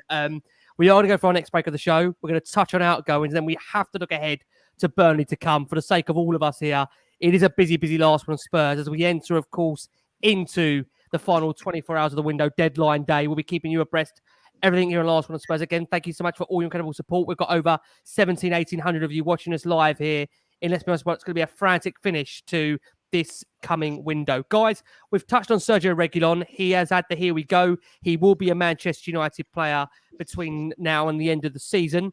Another player Spurs look like they're going to be getting out the door is Japhet Tanganga. He's closing in on a move to Augsburg of, I believe, the Bundesliga. I think we understand it's a loan with an option there. So I think for Japhet, look, won't go too much into his time at the club. I think it's all fair to say, probably, again, there'll be different opinions that he wasn't really given a run of games or wasn't good enough to have a run of games, continually let down by injury as well, I must say. I think Japhet needs to have a run of games and we'll see what kind of player we've got there. But I think it's an academic, really, the fact that Ange has made his mind up and we won't see Japhet in a Spurs shirt this season. He will be going out on loan. I think that could, again, with a view to permanent. We'll wait on confirmation of that. Next player that has always polarised a lot of opinion at Tottenham, and he still does so despite the fact that his days at Spurs could be coming to an abrupt end, and that is Eric Dyer. Going into the summer of Eric Dyer, there was led to believe a contract on the table for Dyer to extend his period at Tottenham, which in the most politest way, when that appeared to come out onto social media, I think the feeling was fairly strong that Spurs fans, again, the most politest way I say this, didn't really want Eric Dyer to sign a contract extension with Spurs. Where we are right now, as we understand, there's interest from Fulham, and Spurs, in an ideal world, would like to get Dyer out permanently because he has only got the 1 year left on that contract. George, let's start with you. Eric Dyer, do you think he will get a move on deadline day? Do you think he needs a move on deadline day for himself, George, because he's been left out of the free squad so far of Ange Postecoglou? Clearly a player that's not in his plans. Is it best now for him to get that move? And I suppose the key is, will he get a permanent move? Because Spurs, of course, they lose, obviously, any form of a fee if he is obviously hanging around for an extra year. Yeah, I think it's one of those that's tough, Rick, to be honest. I can see him staying, to be honest. Unfortunately for him, more so, because he's clearly not working and he's clearly not in Ange's plans. And the thing with Eric is that the tide has changed quite quickly, probably since Ange has come in, because he had no intention of going. Certainly before the summer, the contract was on the table. He was pretty much a starting centre-back, or has been a starting centre-back for the last 2 or 3 managers that we've had. He was in what they call the leadership group at Tottenham up until last season. And things have slowly dismantled for him, but he's never really had the intention of leaving. He's only got a short while left on his contract. So again, if you're in the loan territory, you're going to be looking at what tends to be an option at the end, or an obligation, as we say at the moment. He has had offers, and the similar thing to sort of Hugo and the offers that he's had is that none have quite matched what him and the club want at the moment. He's happy. He seems to be happy to either stay in the Premier League or go over to Germany, of which there have been a couple of clubs interested. But I think the thing with Eric is it's just the system that we're now playing, and he has been at fault, but he has been scapegoated, I think, a lot. And it's been tough. It's been tough for him. And there was a real test when we're in our pre-season tour at the moment. I think it might be in the game against Barcelona, where there's been a couple of video clips shared where he was completely at sea, sort of going back towards his own goal. And the high line that we're playing, it's a different system to the one under Mourinho and Conte, where you can sit 10 yards in front of your own box and defend sort of side to side, not being particularly proactive or having to track back towards your own area in defence. And it's the same thing with sort of Højbjerg. And I look at that, and it's sometimes players just don't fit the system no matter their quality. So you have to look at opportunities to go elsewhere. Only fair for him to do so. It's going to be really tough for that one to come to fruition, I think. But again, who knows? It's so difficult to forecast what's going to fall onto our laps in the next 24 hours or so. We could end up seeing 6 go out the door, and we're like, I didn't expect that to happen. So yeah, I think he's not going to play, but it's whether, like Ndombele, whether he gets the move that works for him and the club. You know, it's interesting, Dyer, because for me, look, I've been of the opinion that he just simply isn't been up to the level, you know, for me for a good 2 or 3 years. And that ultimately the way Spurs do want to play defensively, this is a guy that unfortunately has let us down time and time again. I think for Dyer, he needs a fresh start. I think as fans as well, you know, I don't think it's conducive to put him in an environment where he knows that fans don't really want him to be here. I mean, do you think in the best interest of everybody, if Dyer can get a move on that deadline day for himself alone, it'd be good for him confidence-wise, so he does keep on playing football? Because it wasn't too long ago, he was in the England squad, of course. I mean, I to be honest with you, like, I don't really like Dyer's abuse. I look back to the Pochettino days and some of the best teams that we've had, and Dyer was in that team. I think back to like the bit where he was, you know, kicking Hazard or whoever it was at Stamford Bridge, and everyone loved Dyer. And I think over time, when he's gone back into the centre back, I think he's been exposed more for the flaws that he has as a defender. I think they've been highlighted more. I don't quite like the fact that he's become a scapegoat. I think, you know, if you compare him to somebody like Ndombele, who I think doesn't put a shift in, probably doesn't have a great attitude. I don't believe any of that is the situation with Dyer. He's a very good guy. He trains hard. He's an honest guy, and he gives everything. And he's just made some mistakes, but I think he's been, for our best period of time in recent times, he's been in that team and in that squad. So I have a bit of a soft spot for him, and I don't think he needs to be abused and given a whole load of shit that he's given. I think he's been a decent servant. He's not good enough anymore for how we play, and I think he should be gracefully allowed to leave in whatever format that is, along with like Hugo as an example. Yeah, it's mad as you say that, Ads. I mean, we're going impact to where we are right now, these final 24 hours of the window, and Hugo Lloris, a player that has ultimately come out and publicly said, I would like a new challenge, is still at the football club and still was not moved away. And then again, you've got the situation of Eric Dyer where doesn't appear to be a new contract on the table. Do you think both will get their respective moves or will leave the football club between now and the deadline, in your opinion? Yeah, you know what? Touching on what Adam said about Dyer, I used to really like Eric Dyer. I was such a big fan of his because back in the days when we could only use 3 substitutions in Pochettino's heyday, Eric Dyer was essentially a cheat code because he was someone that could play DM and fall back into centre-back if we needed to make a sub in that area, or play as a centre-back and be pushed forward as a DM/6 if we needed to change the midfield. So he was somebody that could essentially play 2 roles when we could only make 3 substitutions. So people forget he was actually once a really good player, key player for England as well in the World Cup, used to take free kicks. Technically, I don't know what happened or how it happened, but he has become obviously not good enough in the last couple of years. Last year, he was abysmal. Like that mistake for Salah's goal in the Liverpool game, getting caught out on the high line time and time again, all the mistakes. But he was actually once a good player. And if Spurs fans think back to those times, you would agree that he was really one of our key players for a good moment of time. But I just feel sometimes we're our own worst enemies in the sense of not us, the fans, but the club. We hold on to players for too long. There was a time when Manchester United were coming in for Eric Dyer. Big clubs wanted to, and we should have just let him go. But we hold on for players for too long and they become stagnant. And then obviously same with Davinson Sanchez. These are guys that are good footballers. And if they move to another team, you'll probably see them push on again. But they've just been in too many toxic environments, too many failed regimes. They need a fresh start. We need a fresh start. And we've had, without us even realizing, we've had such a big rebuild in the last 2 or 3 years. Like when you look at the team, even when I listed the players that have come in this summer, I was like, wow, we signed potentially 6 players or 8 players, depending on where you cut the line.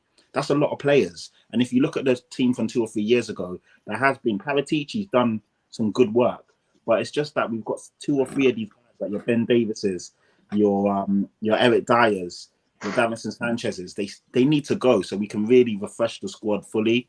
Who's in charge now, Ricky? I know. Who's in charge? I'm the captain now. We're all off mute. It's a free for all. Yeah, for the people listening on the audio, Ricky's just disappeared. He's done a Houdini. He's just dropped out. So Pat, I just want to touch on what you said there, mate, about sort of Dyer and how we hold on to players for too long. I think that's We're panicking, Rick, without you. It's back. I'll hand back the rudder. What's he sensing? no, go ahead, George. Finish what you're saying. No, I think you're so right. And I look at other clubs and the likes of City, etc., who can afford to lose the Mahrez's. I mean, the Cole Palmer move to Chelsea this season is baffling to me. But they sign 2 or 3 players a season and they lose 2 or 3 of their best players every single year, pretty much, as a general rule. And it's such an efficient way of working because yes, they are brilliant assets for your football club, but they have a lifespan. And players seek new challenges. Often the fees we've commanded for players, I look at how long it took us to get rid of Eriksen, 6 months after he wanted to leave, and we managed to get another 6 months after him. But again, the performance wasn't there and it hit the team. And you hold on to these assets for too long, they lose their value, and you end up actually getting less money for them than you wanted in the first place because of how precious you are over them. And it's been the story of a lot of our times. We've sold the likes of the Berbatovs, the Modric's, the Bales, the Kanes, etc. But even Kane, I mean, yes, he's an exception to the rule, perhaps, but it was another 2 years after the guy wanted to leave the football club that he ended up leaving. So the depreciation in value is really important, and it's something that Levy's always struggled with, is selling an asset, I think, at the pinnacle of their value because he's scared about what the repercussions would be. And our general ruling when we spend a lot of money is we do it badly. And perhaps that's the... Go on, the other thing on that as well, where you fall down is, and that's where we're suffering now, is with your Ndombele's and even your Reguilons and your Dyers and Sanchez, because you're not selling them when they're playing, they're then subs. So then actually they're not even playing. So you're going to somebody will buy this person that started 5 games a season. He's got no form, but he's on 75 grand a week. Everyone will be like, well, no, I'm not going to do that. I'm going to go to Europe and I'll buy someone younger on less money. And then you ship out Ndombele to Napoli and Lyon, and you hope that he plays well, and then actually someone buys him, or Reguilon to Atletico, and he gets injured, and then basically everyone's like, okay, well, Reguilon, who's going to buy Reguilon? He's at Spurs. He hasn't played football for 2 years. Why would you buy him? And that's the other problem with all of this situation, and that's where George makes a really good point. And Alex Ferguson was the king of it, and he always used to say, "And you turn your players over." And we can go back to Pochettino. He said it, in 2018, that you needed to freshen it up, and we didn't. And then you're left not only with players you can't move, but expensive players that haven't even been playing. The Lloris one is the biggest. I can't get that. That is the one where out of all of these, where I can't believe there wasn't a graceful, we're talking about tearing up, cancelling the contract. But do you think they could still do that ad if we're in a situation where come the actual, end of this window? I mean, and I must make this point, obviously we know Saudi's window is open, I think a couple of weeks still after the current one in the UK. I just wonder whether Hugo does look again at Saudi and thinks, do you know what, it's a massive opportunity to earn a huge amount of money. Whether Spurs do the graceful thing and they do, like I say, terminate that contract. It'll be really interesting to understand, and I don't know if we'll ever find out the reason why Lloris's one has gone on for so long. I'd love to know. We don't know. Everyone's going to go, well, Spurs, it's Spurs wanting too much. I don't believe Spurs would want huge money for him in the final year of his contract, and he's the club captain. For all we know, it could be Lloris is on 250 grand a week now, and he's going, I'm not taking less. We don't know that. It could be that. And again, it comes back to that point. He's very expensive, isn't he? If he's on 200 grand a week or something like that, and he's 34, is he? Something along those lines. If you're looking for a goalkeeper, you're thinking, well, why am I going to pay him 200 grand a week for a year or two when I can buy a 25-year-old and pay him 75 grand a week, and you've got him for maybe 10 years? And that's what clubs do. Yeah. And even more so since COVID, with the financial implications that have hit clubs around Europe. Yes, it's really, really good points. And there. I just say, just one last thing, sorry. And this is why I'm not too against selling Højbjerg. I know Højbjerg isn't a starter for us now. So again, he's diminishing in value right now as we speak. But he played a lot of minutes last year. He's been in the team for the last 2 or 3 years. He's 28. He's got 2 years left. It's the perfect time to sell him and then reinvest that and maybe go for a Gallagher or somebody. And yeah, you may spend a bit more, but if we're going to move someone on, this is the perfect time to sell. And we need to be a bit smarter because other clubs sell players that kind of don't fit the long-term vision at the right time, but we seem to always hold on to them. And then, you know, a year or two later, Højbjerg not playing, who's going to buy him then? So right now is the right time to move Højbjerg on, in my opinion. You know, again, we're coming into that point where, look, for those listening live and for those that will listen back in the morning, we are approaching those final 24 hours of the transfer window. I think we're 25 hours at the moment. I think what many people want to know is what you guys feel Spurs need to do between now and that deadline for you to feel assured that we've got enough, which I hate that term in terms of getting by. We shouldn't ever feel that we have to just get by. There should be more ambition. There should be a belief that the squad that we're going to actually have in place is good enough to take Tottenham to where you want it to be 100%. Before I all ask you that $1 million question, just confirmation we've had now through from David Ornstein, of course, of The Athletic, that Sergio Reguilón has completed his Manchester United medical ahead of that loan move.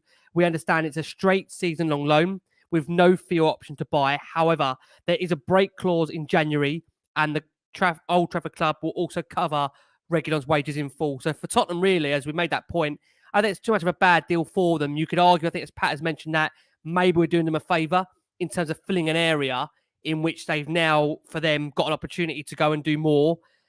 You have to, again, people laugh when I say this, trust the powers that be, that they know what they're doing, because I don't remember the last time since Berbatov, I think we're looking back, that Tottenham and United have done any form of business together. So many would look at that and think that's a bit of a big thing that Spurs have done there. But again, to caveat that, Adam has mentioned the fact that Reguilón really hasn't been around the first team for the last couple of years. And ultimately, as a whole, a player that needs to go and play football, not going to really contribute to Tottenham in an area that actually now with Udogie coming in, we're fairly well stocked. Let's ask that $1 million question before we have a brief look at Burnley to come. We're light on teams at the moment. Sorry to interject again, sorry. Does the break clause mean if he's playing out of his skin and playing really good, we can take him back in January? Is that what it means? My understanding is yes, that break clause in January means Spurs can recall him for any purpose, which I suppose, again, would be of the case that if Spurs were to have an injury to Udogie, dare I say, or we have to rely on 𝐷𝐭𝐻𝐿, I know everyone's feelings on that Reguilón Spurs could, of course, recall. So, listen, we will see on that. Guys, look, it is that $1 million question time. Let's ask you all that. Pat, let's start with you. Pat, final day of the window, we're coming into it. What does constitute for you a successful end to the window, given where we are right now, who's gone, who's coming, what ends for you, Pat, in the most polite, well, in the most, as you would say, efficient way that makes you comfortable for where we are now till January? Wow, you're putting me on the spot here, Ricky. You're putting me on the spot. But no, to be fair, I'll try and be realistic. I would probably say, looking at the players we're linked with, and I would say getting rid of Højbjerg, with all due respect. I mean, I don't dislike him, but I think for the club to move forward, because you said, Ricky, that when he came on against Man United, you thought he saw the game out well. Personally, I didn't. He made one bad mistake where he passed the ball back and they should have scored, if you remember. And then also he kept passing the ball sideways and backwards when Sarr and Basuma were progressing the ball and moving it forwards. And that was just a quick snapshot against a good team. And he put us in trouble in 2 or 3 occasions. So personally, I would say moving Højbjerg out and getting in a better, more dynamic CM/DM could be Douglas Luiz at Aston Villa or Conor Gallagher from Chelsea. I would say, I mean, look at the players that need to go. Hugo Lloris, Eric Dyer, Tanganga, Ndombele, Davinson Sanchez, 𝐷𝐭𝐻𝐿, Ryan Gill. There's like 7 players there. Do you think, though, Pat, on that, just to interact with you, do you think that if the club are going to let Eric Dyer go, they're also going to let Davinson Sanchez go? Because I don't think that will be the case. I think it'll be one of the two. I think it'll be one of the two. I mean, I can see you guys are shaking your heads there. You obviously feel the same, that if Eric Dyer does depart on deadline day, then Davinson Sanchez will still be a Spurs player, right? And that links to my next bit. It would have been to get in a better centre-back. So, you know, we've been linked to so many centre-backs throughout the window, and it's gone completely cold in that respect. So Tosin at Fulham, you know, you're looking at, there's so many. There's so many. Mark Gahey, No, it can't be Lakeba anymore because he's moved from Leipzig. Is there a general feeling, guys? And Pat, let me ask you this, and we'll ask the boys as well when we come to their point. Is there a general feeling, Pat, that that's it on the centre back now? That it looks Spurs like aren't ultimately going to be getting an extra one in? I hope so. Maybe I haven't heard something, and maybe we're doing something secretly, and we've got a rabbit up our, our sleeve, or something that we, you never know. But as it stands right now, there's no links to any good centre back, so it looks like we've completely shut that one down. And the last point is to get a striker in. We've been linked to so many strikers throughout this window, and again, that's gone completely cold. So if it's Brennan Johnson in a fluid front three, and we can rotate and mix around, and we cause a lot of people trouble because we've got a dynamic front three, front four, Maddison spraying balls, and breaking lines, so be it. But I still feel we need 3 more centre back to upgrade in the CM/DM department, and then 1 more forward striker. So I'd say 3 more in, and to get rid of a few. And I think we've had a really good window. So I'm putting you on the spot, Pat. If I'm offering you Brennan Johnson, I'm offering you Conor Gallagher, and there is this Bournemouth kid that we've been linked with, Lloyd Kelly. Is that a good enough end to the window for you? I would be happy with Johnson and Gallagher. I'm not going to lie to you. I don't know much about this Kelly from Bournemouth guy. When I saw the links, I don't even recall watching him play. So if he has played in the games that we played against Bournemouth, the fact that I don't remember him says a lot. So I don't know. But if we can get 2 out of the 3 in, I think I'm trusting Ange here. I'm basically relaxing a bit. And if he sees something in these players, his talent ID in all the leagues that he's played in has been really good. So again, Brennan Johnson is not somebody I would have looked at and said, yeah, I want that kid. But if Ange likes him and sees that there's something there, then fair play. I'm still thinking about that chance he missed against Arsenal, and I'm like, wow, how did he miss that? So I'm hoping if he does come to Spurs, he's going to have his shooting boots on. But yeah, I think we just need the guys that we're linked to are hungry, younger, more dynamic, kind of have a point to prove. And I kind of like that philosophy. So we'll see. But as it stands right now, we definitely need 2 or 3 more. George, let me come to you. I'm going to ask you a different kind of question. Obviously, I want you to kind of tell me who you think Spurs, in your opinion, need to be bringing in and getting out between now and, of course, the deadline. And also to ask you, do you feel Ange Postecoglou will be happy when that transfer window slams shut tomorrow night? To answer your question of what we need, I think we've got the impossible task, unfortunately. What I think we need, I don't think we've got enough time for. I do think it'll be a case of missed opportunities, or there'll be 1 or 2 we tried to get this done deals tomorrow. I just think there's too many fish to fry in too little time. The Johnson one has been brewing. If there's a deal I can see getting done, it's that one.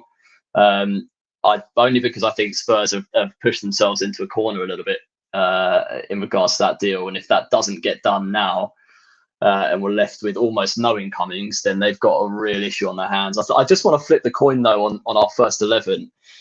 We're not in a bad shape, and I think that's the real frustration with the support that we can give it squad wise to attack this season, of which we've got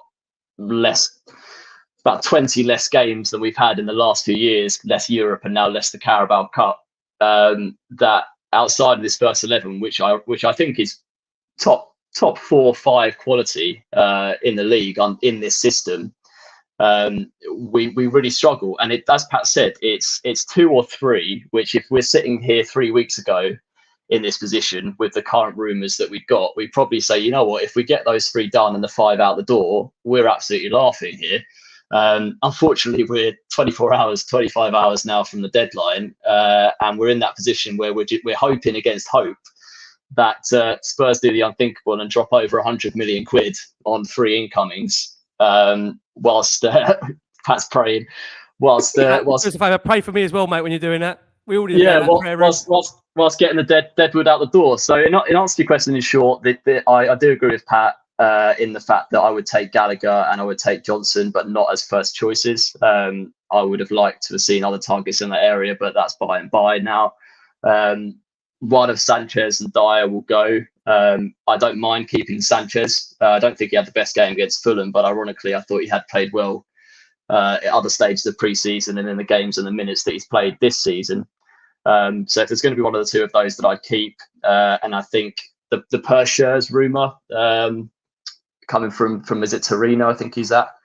will be the one to watch out of the centre backs if we do get that done. But I don't think, one, that we've got enough chefs on the case to cook this up in the last 24 hours, and two, I think we've got too many ingredients for the frying pan, so it could end up being more of a fire in the kitchen than a gourmet dinner. But we'll see how we get on.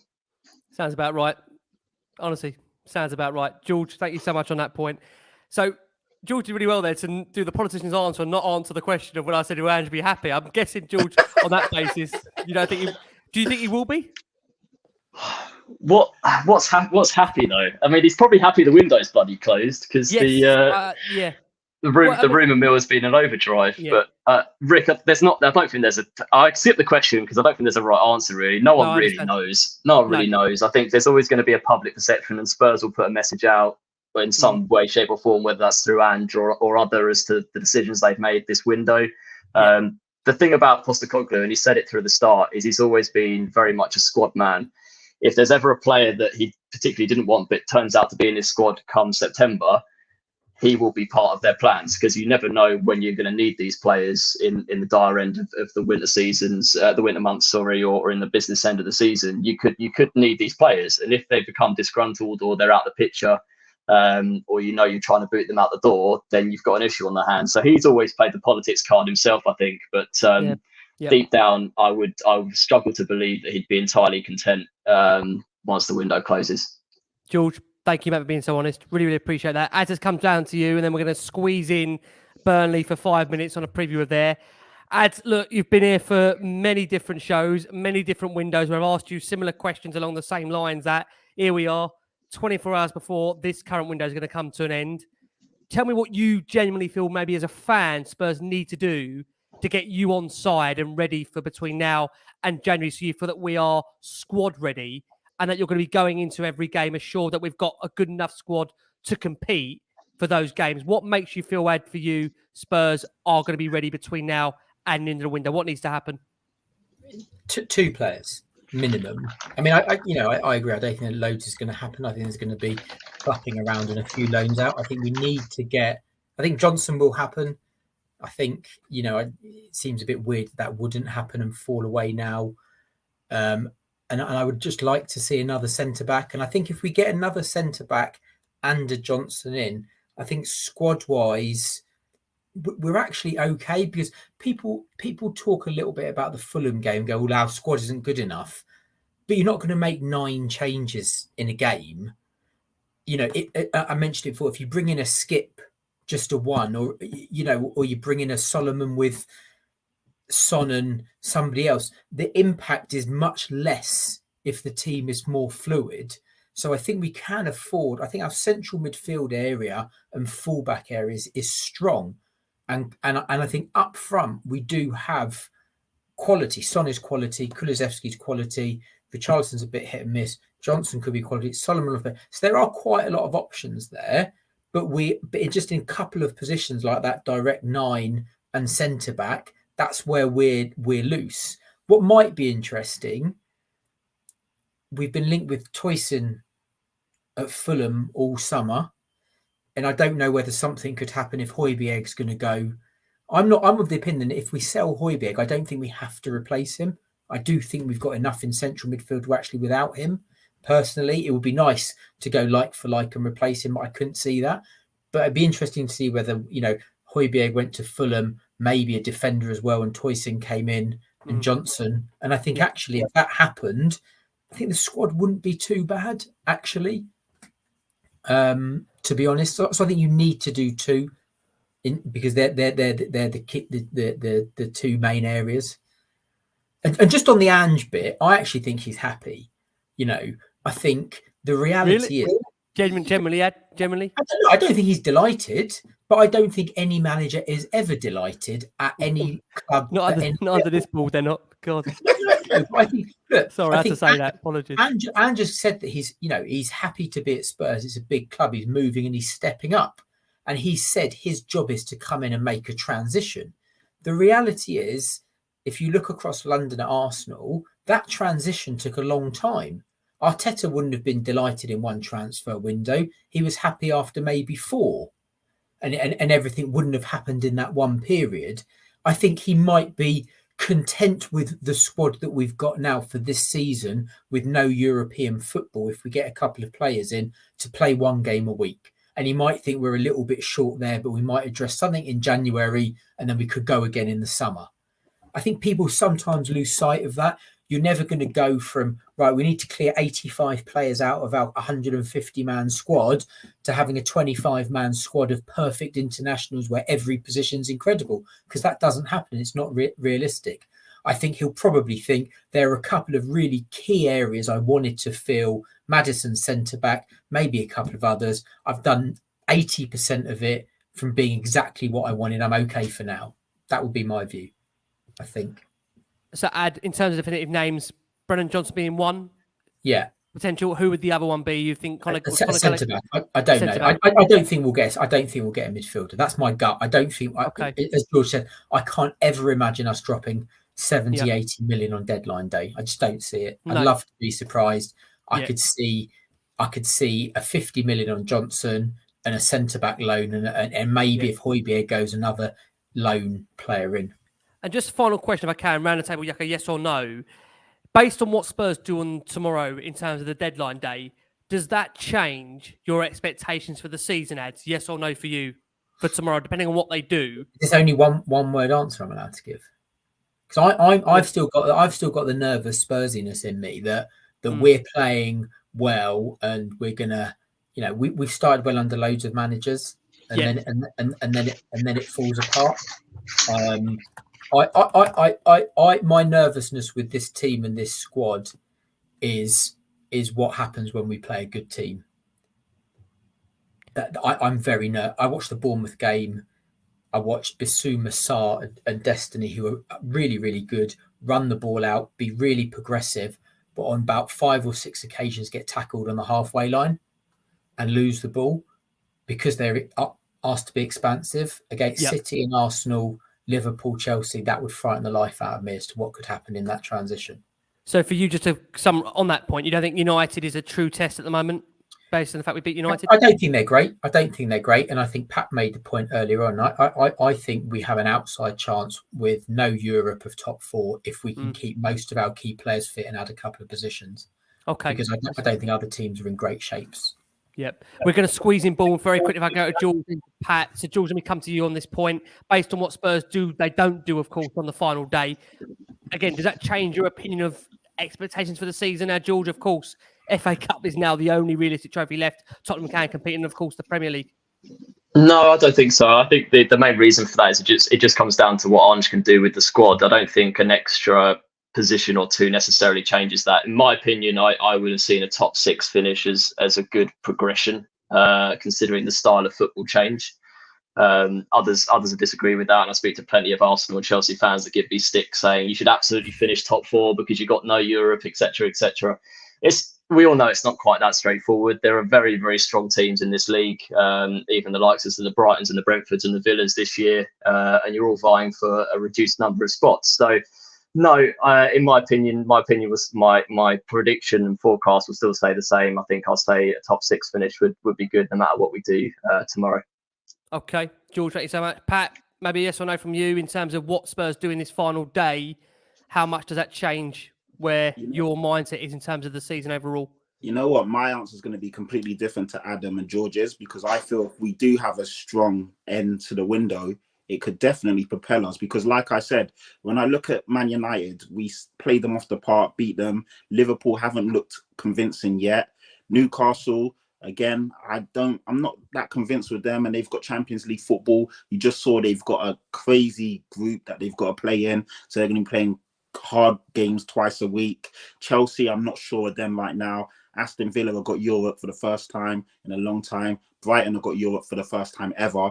So I do feel if we get 1 or 2 key additions in, I really believe that we could push up this league and surprise a lot of people. When we played United, a lot of neutrals or rivals were actually surprised of how we played them off the park. Let's not forget, Man United are a team that finished 3rd last year and won a trophy. They're not as bad as people made them out to be. Because we beat them convincingly, everyone's like, oh, United aren't that good. It's Tottenham beat them, but we played a good brand of football and beat them convincingly. So I do feel if we get one or two good players, it can. I feel we'll surprise a lot of people. But if it stays like this, then I'm going to stick with my original prediction of 9th, considering everything's going on. Because, like I said, without being a doom and gloom merchant, I feel we're 1 or 2 injuries away from a disaster right now. I really do. But I feel Pat's gone from two signings tomorrow, we're winning the league, to not, we're finishing 9th. That's because where that's the barometer of what he's just did. It does sound a bit hyperbolic, but I just feel like I think our first 11, and like you guys have said, our first 11, we can go toe to toe with almost anyone. But it's just the quality dips so massively when you take out Romero. You're right, an injury to Van der Ven or Romero. Yeah. Or what if Maddison goes down for a couple of games? Yeah. Like, dare I say, or Son's out for a while. So I just feel if we get a few more in, I feel we'll have a good season. But if not, it's going to be the same old same, and we're going to start slipping down the league. So, yeah. But anyway, I was truly worried Pat's table position was going to spark another debate as we nearly enter the 2-hour mark, and I definitely will be losing my marriage 100%. What we are going to do, we are going to go for our final break of the show. For our listeners and audio, again, thank you so much for all your incredible support. We've got over 1,600 of you watching us live here as we now build ahead to Burnley to come. Again, I must caveat this and say, look, we're squeezing the Burnley preview now because we are back on deadline day. And I think it's fair to say that Burnley, as much as it's obviously the next game for Tottenham, a lot of the attention, of course, on tomorrow will be, of course, deadline day and where Spurs do find themselves in. We're joined by the brilliant Adam Osper, the superb George Bann, and look, the brilliant Patrick Tyrant back on this Last Word On Spurs. Guys, we've squeezed an audio preview there of Burnley to come.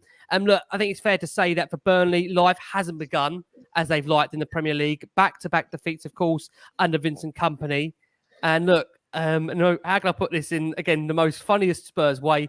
Dr. Tottenham might see you now because it is such a Tottenham thing that it would be up next to see Burnley. But I think what we've got to hope is that if Spurs do have a positive end to the window, I think as Pat mentioned, that could really propel us into that Burnley fixture with, genuine confidence that if Spurs again do the job against Burnley, they go right towards the top of the Premier League. As we'll start with you, Burnley to come. What are you expecting at Turf Moor? The last time we were there, it was, of course, the infamous Conte rant, which... Again, many would argue that infamous Conte rant propelled Spurs to a top 4 finish. It may not have been negative as it was on the night, as it was drawn out to be. But how do you approach this Burnley fixture? Is this yet another test of a young team? Yeah, no, I'm genuinely confident in these games. Actually, I think we'll beat Burnley. I think the way they play now isn't the Sean Dyche way where you'd fear going to Burnley where it's cold, windy, you're going to get booted in the air. Actually, Kompany's got a young team that are going to play expansive football, which is probably going to suit us. So I fancy us in these types of games, actually. I think the way we play on the front foot, we do have a lot of quality. Pat made the point, our starting 11 should beat most Premier League teams. There's enough real star quality there. Your Maddison, Son, Kulusevski, those types of players, Bissouma, to be too good for these teams. My fear this season, and this is, again, I've been going to Spurs for 25 years, so it's always there in the back of my mind, when are we going to mess it up, is what happens when we play a Man City and they are good enough to press us really high and turn over the ball, and we can't press them high and have that possession, how we are in those games. That, for me, will be our real test, I think. It has been a pleasure. Let's get a prediction from you. What are you going for the weekend? 2-0. 2-0. Okay. I want to let you know, Ed, I've been keeping one eye on your agenda for tonight. I'm looking down thinking, I think we've covered most of it, right? Is there anything we haven't covered from your perspective? Yeah, the only little point that I wanted to bring up, and I'm going to throw it out there just to see what people say, because Sanchez got a whole ton of stick for his penalty, and then a lot of people said it's very left field that he shouldn't have been taking the penalty, which I agree. And people sort of said, 𝐅𝐸𝐵𝐿 and this one. For me, Dane Scarlett should have taken a penalty. He's 19. He's not a child. He's 19. He's come into a top Premier League team with a chance to stake a claim to say, I can play in this team and be around this squad and I'm good enough. A 19-year-old Harry Kane would have taken the penalty. Yep. And for me, you just think, if he shied away from going up for that, does he really have it to be at that top level? It's just an interesting thought, I thought. 19-year-old striker, it's your job to score goals. I think in a cup game like that, you should be taking a pen. Again, it's interesting, isn't it? Less than 24 hours later, he's on the move. He's on loan Ipswich Yeah. Town. You just wonder again, 100% that depending again how that penalty shootout goes, if he's the hero in that penalty shootout, does he go on loan? Does he actually have a vocal point around the squad as a player? But look, we won't know because again, he's gone out on loan. We shall see for sure. Again, lots of comments on Scarlett about maybe how they were concerned that he didn't have much of an impact on that game. Again, he looked fairly decent. I was there for Shakhtar Donetsk where he got his goal and he's grown so much and built so much. But obviously Spurs and Ange clearly feel that he still isn't ready. We'll see in a year's time where he's at and go from there. Ads, always a pleasure, mate. Thank you so much. Thank you. We'll come around to you. Burnley to come, George. I think it's fair to say it's not always been a happy hunting ground for Tottenham. However, as Adam mentions there, it's a different brand of football. They've played, of course, so far, Man City, Aston Villa, who have both run riot in Lancashire so far when you put in a context the results that they've had. How do you see this one eyeing up, George, ahead of the weekend? Yeah, quietly confident. Can I just say I've always hated going to Turf Moor. I'm not going up there myself this weekend, but I've always hated going up there. We haven't had the best of luck either every time I've been, but I think, as I'd said, on paper and really, this is not the sort of team we should be worried about, especially this season. I feel like they are open enough in their defensive sort of passive play, perhaps. To give us the space that we need, and we'll full strength. We should be fine, mate. And the real test comes, I think it's Arsenal Liverpool after Sheffield United, back to back. And I've got similar reservations / interest in seeing how we deal with that, or how Ange sets us up in those games, because it's probably going to be the biggest test that he's had since perhaps sort of the Asia Cup days, or the biggest, because maybe the later days of the Celtic sort of trophies that he won last season. But really, these top level sides that he played in Europe, I think it was their game against Madrid a couple of seasons ago in the Champions League, where they were completely trying to play on the front foot, were very open, very attacking, had a lot of chances, but ended up shipping 6 or 7 over the 2 legs. So it would be really interesting to see how we do in that game. I think it gives us a far better idea than the United game at home would do when we go to these places away trying to play this system. So that will give us a better idea. But the Burnley one coming up this weekend, I'd like to think we'll be pretty comfortable in that. Okay, George, prediction? I know you hate doing these. I'm going to go 3-1 with Richarlison brace. Oh, there you go. Look, that's a man that's put his chest out there. Richarlison brace. Let's hope so. I mean, again, it's really interesting to think, obviously, this game comes a day, 24 hours after the window ends. What mood will we all be in? We shall see. Pat, let's close with you, mate. It's been a really, really good show again. Thank you so much for all the love we're seeing for the show. Unbelievable, like I say, feedback I've had definitely the last couple of months on Last Word On Spurs. Look, it's down to, like I say, these wonderful guys that come on, they share their time, share their views on Tottenham. They're loving you guys. Loving you. Pat, let's come around to you. Turf Moor weekend, never an easy place to go. Having said that, I do think the way Burnley played does, I think, suit Spurs to some degree. I think Spurs have got the stronger 11, I'd say, out of the 2 that would line up. You'd arguably say, again, there might be an argument you're going to need players that come off the bench to change the game. And maybe to pick up on a point that George has made there, Pat, obviously Richarlison got his first goal of the competitive season, of course, during the week against Fulham. How important is that, Pat, going into Burnley? Do you think he can follow that up with potentially another goal and see Spurs on to another win? Yeah, I mean, this might be one of those sliding door moments at the time, because, you know, we're all pissed off and annoyed that we drew the game and went out on pens. But that Richarlison goal might do so much for his confidence, and he's our starting striker. He's going to get a lot of minutes for us, touch wood, that he doesn't get injured. So it might be that moment that something just clicks or, you know, twigs, and he goes on a good run. And I think Vincent Kompany, again, he was a manager that we were linked to during the summer. Good manager. He's gone in and changed the ethos and the mentality at Burnley. They are now playing a completely different brand of football. I feel for them in the sense of, you know, this isn't the Championship, it's the Premier League. And although he's trying to do the right thing, the quality of the players they got there isn't good enough to play at this level, that style of football. And a lot of people haven't really tipped them to go down. But I feel if they continue to play like that, they're going to come unstuck in a lot of games. But I don't want to go too far before we play them. I don't want to jinx it. But I think that when I said what I said earlier, I'm being genuine. I do feel our starting 11 is as good as they come, as opposed to only, I feel, Arsenal, Liverpool, maybe at home. and Man City have got the quality that is better than us. Our starting 11 is as good as anyone's, in my opinion. But it's just whether the guys on the bench can come in and fill that, you know, that void and that thing. So I feel against Burnley, we should have enough to beat them. Funny enough, I had 3-1 in my head as well, so I'm going to go with what George said. I'm not sure it'll be a Richarlison brace. I want to see Sonny get on the score sheet. But I'm going to say a Sonny brace because Son needs some goals. I'll take it. Yeah, I think Son's played so good in some of the games and people haven't really given him his credit because he hasn't got a goal or assist. But I think it's time for Son to score some goals. So yeah, maybe Son 2 and Richarlison 1. So I'll share the love. Pat, appreciate it, mate. Listen, we're looking forward to what's going to be a busy 24 hours. Ads, thank you so much, mate. And again, we always find this. People love the insight in terms of the contracts and in terms of those pieces behind the scenes, agent talk. Ads, if anyone wants to follow you a bit more closely in terms of what you do, I don't mean actually follow you in terms of actually come and find you and follow you. I mean in terms of social media-wise follow you. Before I do let people come to your house, we don't want to do that. How can people do that in terms of social media-wise, just to be clear? So it's there at Sports Finance is my Twitter page.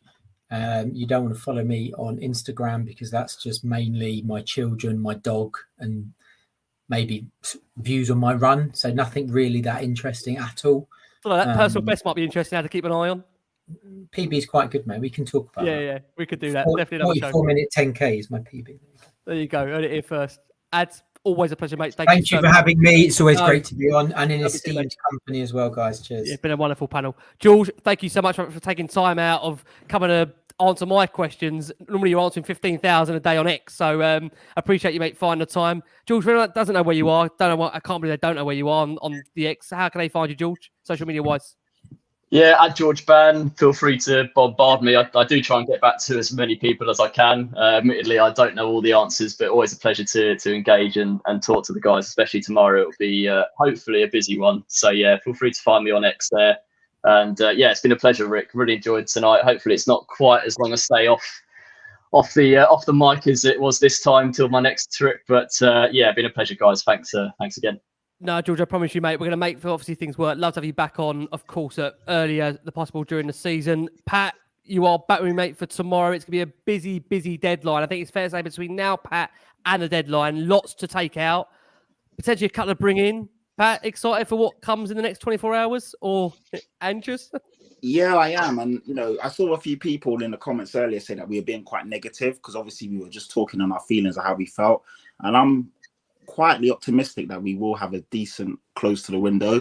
So I am positive when I need to be, but I wouldn't say we were being negative. We were just talking on how we felt or how things were transpiring at this current moment and where we thought we would be as opposed to where we are right now.